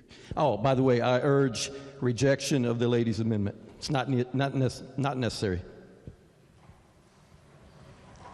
The question is on the amendment. Is there further debate on the amendment? If not, the lady from the 51st is recognized to close debate on the amendment. Thank you, Mr. Speaker.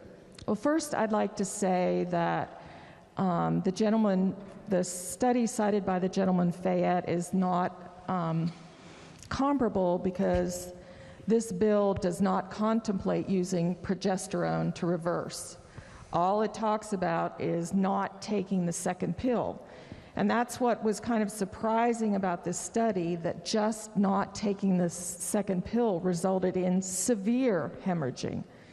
So severe that they stopped the study to find out if using progesterone might work for reversing the process. They didn't even continue it because 1/3 of one quarter of the women who were doing this experienced severe hemorrhaging. So, and also, I'm not sure we are talking about the same study, but these were women who were interested in this procedure and ought to be able to expect safety. And that's what these doctors determined, that this process is not safe.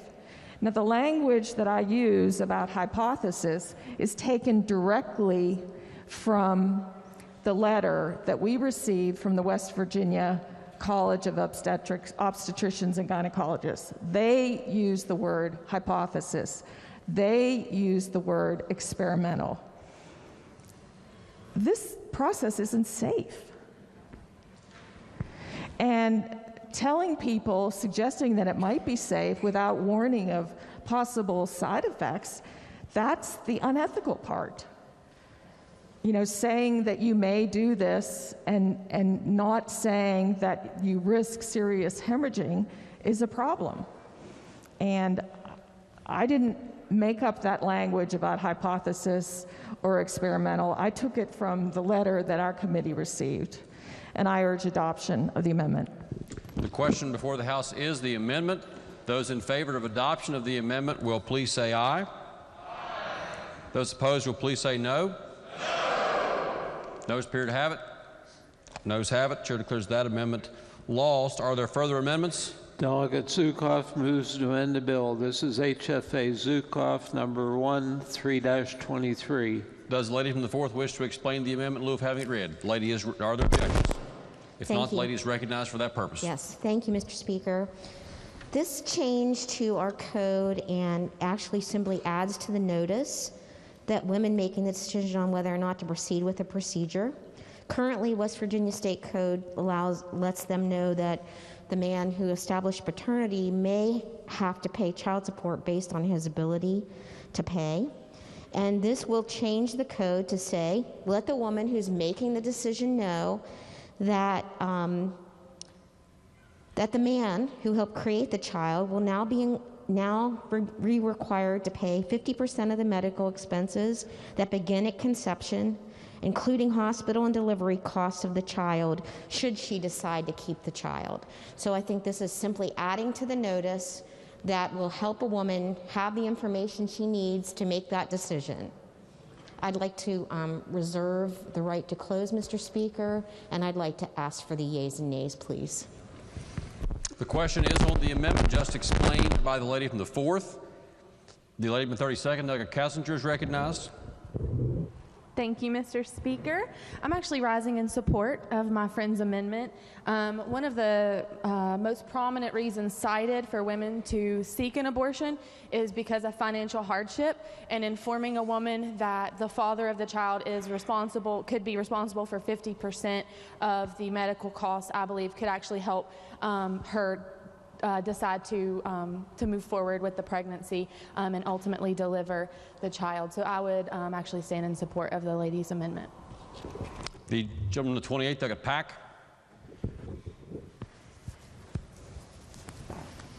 Thank you, Mr. Speaker. I rise in support of the lady's amendment as well. Her amendment says to include paying 50% of medical expenses that begin at conception.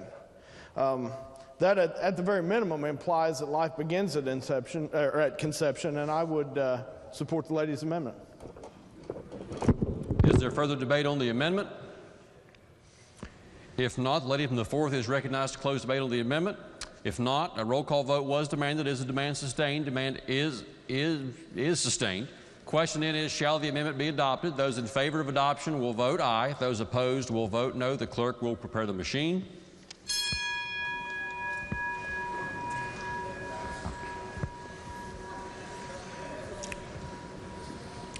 Has every member voted? If so, the clerk will close the machine and ascertain the result on that question. There were 97 ayes, 1 nay, and 2 members absent or not voting. A majority of members having voted in the affirmative, the chair declares that amendment adopted. Are there further amendments? If not, the bill will be advanced to third reading. Next bill on second reading. House Bill 3045 relating to firefighter disability claims. Are there amendments? If not, the bill will be advanced. House Bill 3107 declaring that post-traumatic stress disorder diagnosed by a licensed psychiatrist is a compensatable occupational disease for first responders. Are there amendments? If not, the bill will be advanced. House Bill 3164 relating generally to kidnapping. Lady from the 49th. Unanimous consent to return to House Bill 3107. 3107. Are there objections? If not, we will return to further consideration of House Bill 3107. Lady from the 49th. Thank you, Mr. Speaker. I'd like to ask for unanimous consent to postpone action 1 day. On House Bill 3107, are there objections to action on House Bill 3107 being postponed by 1 day? Chair hears no objection. That bill will be postponed by 1 day. Next bill on second reading. House Bill 3164 relating generally to kidnapping. Are there amendments? If not, the bill will be advanced. House Bill 3177 removing expired, outdated, inoperative, and antiquated provisions and reports requirements in education. Are there amendments? If not, the bill will be advanced. Committee substitute for House Bill 3215 amending the requirements to become an elected prosecutor. Are there amendments? If not, the bill will be advanced. Are there further bills on second reading? If not, bills on first reading. Committee substitute for House Bill 2726, allowing for the lease of airspace above public roads for the safe operation of unmanned aircraft. Will the bill be advanced? Committee substitute for House Bill 2953 to clarify that counties can hire firefighters as paid staff and to modify the existing procedures to include a procedure of public hearing to a commission of vote. The bill will be advanced. Committee substitute for House Bill 3137 to accelerate the conversion of the transfer tax on the privilege of transferring real property from a state excise tax to a county excise tax. The bill will be advanced. House Bill 3191 requiring employers to send certain notifications when retirements are hired as temporary part-time employees. The bill will be advanced. Committee substitute for House Bill 3231, public utilities not required to pay interest on security deposits. The bill will be advanced. Committee substitute for House Bill 3293, relating to single-sex participation in interscholastic athletic events. The bill will be advanced. House Bill 3294, relating to unemployment insurance. The bill will be advanced. Are there further bills on first reading? If not, leaves of absence. Lady from the 49th. Thank you, Mr. Speaker, for our colleagues, Delegates Steele and Maynard. Are there objections to leaves of absences being granted? Chair has no objection. Leaves of absences shall be granted. Introductions. Miscellaneous business. The gentleman of 66, Douglas Espinosa. Thank you, Mr. Speaker. I'd ask unanimous consent that the remarks of the lady from the 49th, the gentleman from the 16th, and the,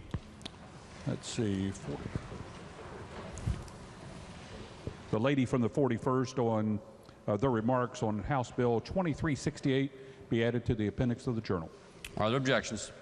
There are no objections. That will be ordered. Is there further miscellaneous business? If not, lady from the 49th.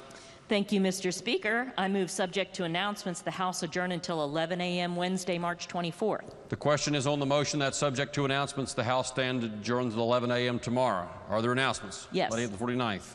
Thank you, Mr. Speaker. I have 3 announcements today. First, your Committee on Rules will meet at 10:45 Wednesday morning in House Education. Second, the West Virginia Farm Bureau and West Virginia Farm Credit are providing box lunches today outside of the chamber. And finally, please join us immediately following session outside of the Secretary of State's office as we celebrate the 50th anniversary of the 26th Amendment and recognize our colleague from District 44, Delegate Hannah, for being the first national recipient of the John Lewis Youth Leadership Award.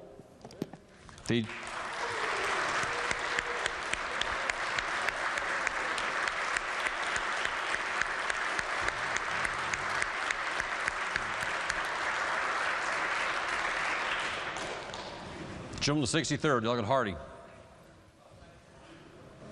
Thank you, Mr. Speaker. Your Committee on Political Subs will not meet tomorrow. Will not meet tomorrow. Gentleman to 64th, Delegate Householder. Thank you, Mr. Speaker. I have an announcement of a public hearing, House Bill 3300, Personal Income Tax Reduction. It will be on a Teams platform on Thursday, March 25th, 2021, from 3 p.m. to 4 p.m. Anyone who wishes to register to speak during the public hearing, please call the main House Finance Committee line tomorrow, Wednesday, March 24th, between the hours of 1 p.m. and 2 p.m. Requests to speak during the hearing will not be recognized after 2 p.m. The House Finance phone number is 304-340-3230. Information needed when you call will be your name, your email address, the entity you represent, whether or not you support or are opposed to the legislation, and your phone number. The link for the hearing will be posted on the West Virginia Legislature's webpage under the Committee on Finances prior to 3 p.m. on Thursday, March 25th. Gentleman to 10th, Delegate Chris. Thank you, Mr. Speaker. Your Committee on Finance will meet today, March 23rd at 4 p.m. in the House Committee room. The agenda will be posted. Gentleman to 32nd, Delegate Fast. Thank you, Mr. Speaker. Your Committee on Judiciary will resume its posted agenda today at 4 p.m. in the committee room of Judiciary. Gentleman to 35th, Delegate Capito. Thank you very much, Mr. Speaker. There is food about, and for the members of the Committee on the Judiciary, our friends at AARP have provided us with food upstairs in the committee room. So please take part if you feel moved. Thank you. Gentleman to 13th, Delegate Higginbotham. Thank you, Mr. Speaker. Your Committee on Education will meet today at 3 p.m. upstairs in the House Education Committee room. The agenda is posted. Also, Mr. Speaker, your Education Committee will meet again tomorrow at a time to be determined in the Education Committee room, and that agenda will also be posted. Gentleman to 15th, Delegate Foster. Thank you, Mr. Speaker. Your Committee on Government Organization will meet today at 2 p.m. in the Government Organization Committee room. That agenda is posted. The gentleman to 31st, Delegate Tony. Thank you, Mr. Speaker. Your Committee on Veterans Affairs and Homeland Security will meet tomorrow, March 28th at 3 p.m. in the Government Organization Room. The agenda has been posted. The gentleman to 54th, Delegate Hott. Thank you, Mr. Speaker. Your Committee on Banking and Insurance will not meet tomorrow. Thank you. Gentleman to 16th, Delegate Linville. Thank you, Mr. Speaker. Your Committee on Technology and Infrastructure will resume its agenda at 9 a.m. tomorrow morning in the House Government Organization Committee room. In addition, the Subcommittee on Honorary Road and Bridge Namings will meet 15 minutes prior to that, also in House Government Organization, and the agenda is posted and will continue to be updated. Gentleman to 7th, Delegate Barnhart. Thank you, Mr. Speaker. Your Committee on Workforce Development will meet tomorrow at 1 p.m. here in the House chamber. We'll be taking up some Senate bills, and the agenda will be posted. Thanks. The gentleman to 6th, Delegate Kelly. Thank you, Mr. Speaker. Your Committee on Treatment and Prevention of Substance Abuse will not meet tomorrow. Lady in the 41st, Delegate Tully. Thank you, Mr. Speaker. Your PEIA subcommittee of the Committee of Health and Human Resources will meet tomorrow, Wednesday, March 24th at 4 p.m. in the Government Organization Conference Room. We will be hearing from the members of the West Virginia Independent Pharmacy Association. The gentleman to 27th, Delegate Gearhart. Thank you, Mr. Speaker. Your Committee on Pensions and Retirement will meet tomorrow morning at 10 a.m. in the House Finance Committee room. The agenda has been posted. The gentleman to 15th, Delegate Foster. Thank you, Mr. Speaker. Our Committee on Government Organization, I announced it at 2 o'clock, but we're actually going to have to push that back to 3. So that's going to be 3 o'clock today in House Government Organization Committee Room. The gentleman the 25th, Douglas Painter. Thank you, Mr. Speaker. Your Committee for Agriculture and Natural Resources will meet at 9 a.m. in the House chamber. Agenda has been posted. Lady in the 38th, Douglas Graves. Thank you, Mr. Speaker. The House Republicans will caucus in this chamber at 1:15 today. 1:15. It will probably be a long caucus, so I recommend you bring some food with you. The gentleman the 35th, Douglas Scaff. Well, thank you, Mr. Speaker. The West Virginia Press Association and the state's newspaper industry were unable to host their annual legislative breakfast. So instead, they are going to be providing snack boxes right outside for your long caucus and for you all to enjoy. Everyone, please, you have a few minutes, go grab a snack box on behalf of the West Virginia Press Association. Thank you. The gentleman the third, Douglas Fluharty. Thank you, Mr. Speaker. Democrats will caucus at 1:15 in GovOrg, and I promise it'll be a short caucus. Thank you. Are there further announcements today? If not, the question is on the motion that the House stand adjourned at 11 a.m. tomorrow. Those in favor will please say aye. Those opposed will please say no. The ayes have it. We are adjourned until 11 o'clock tomorrow morning.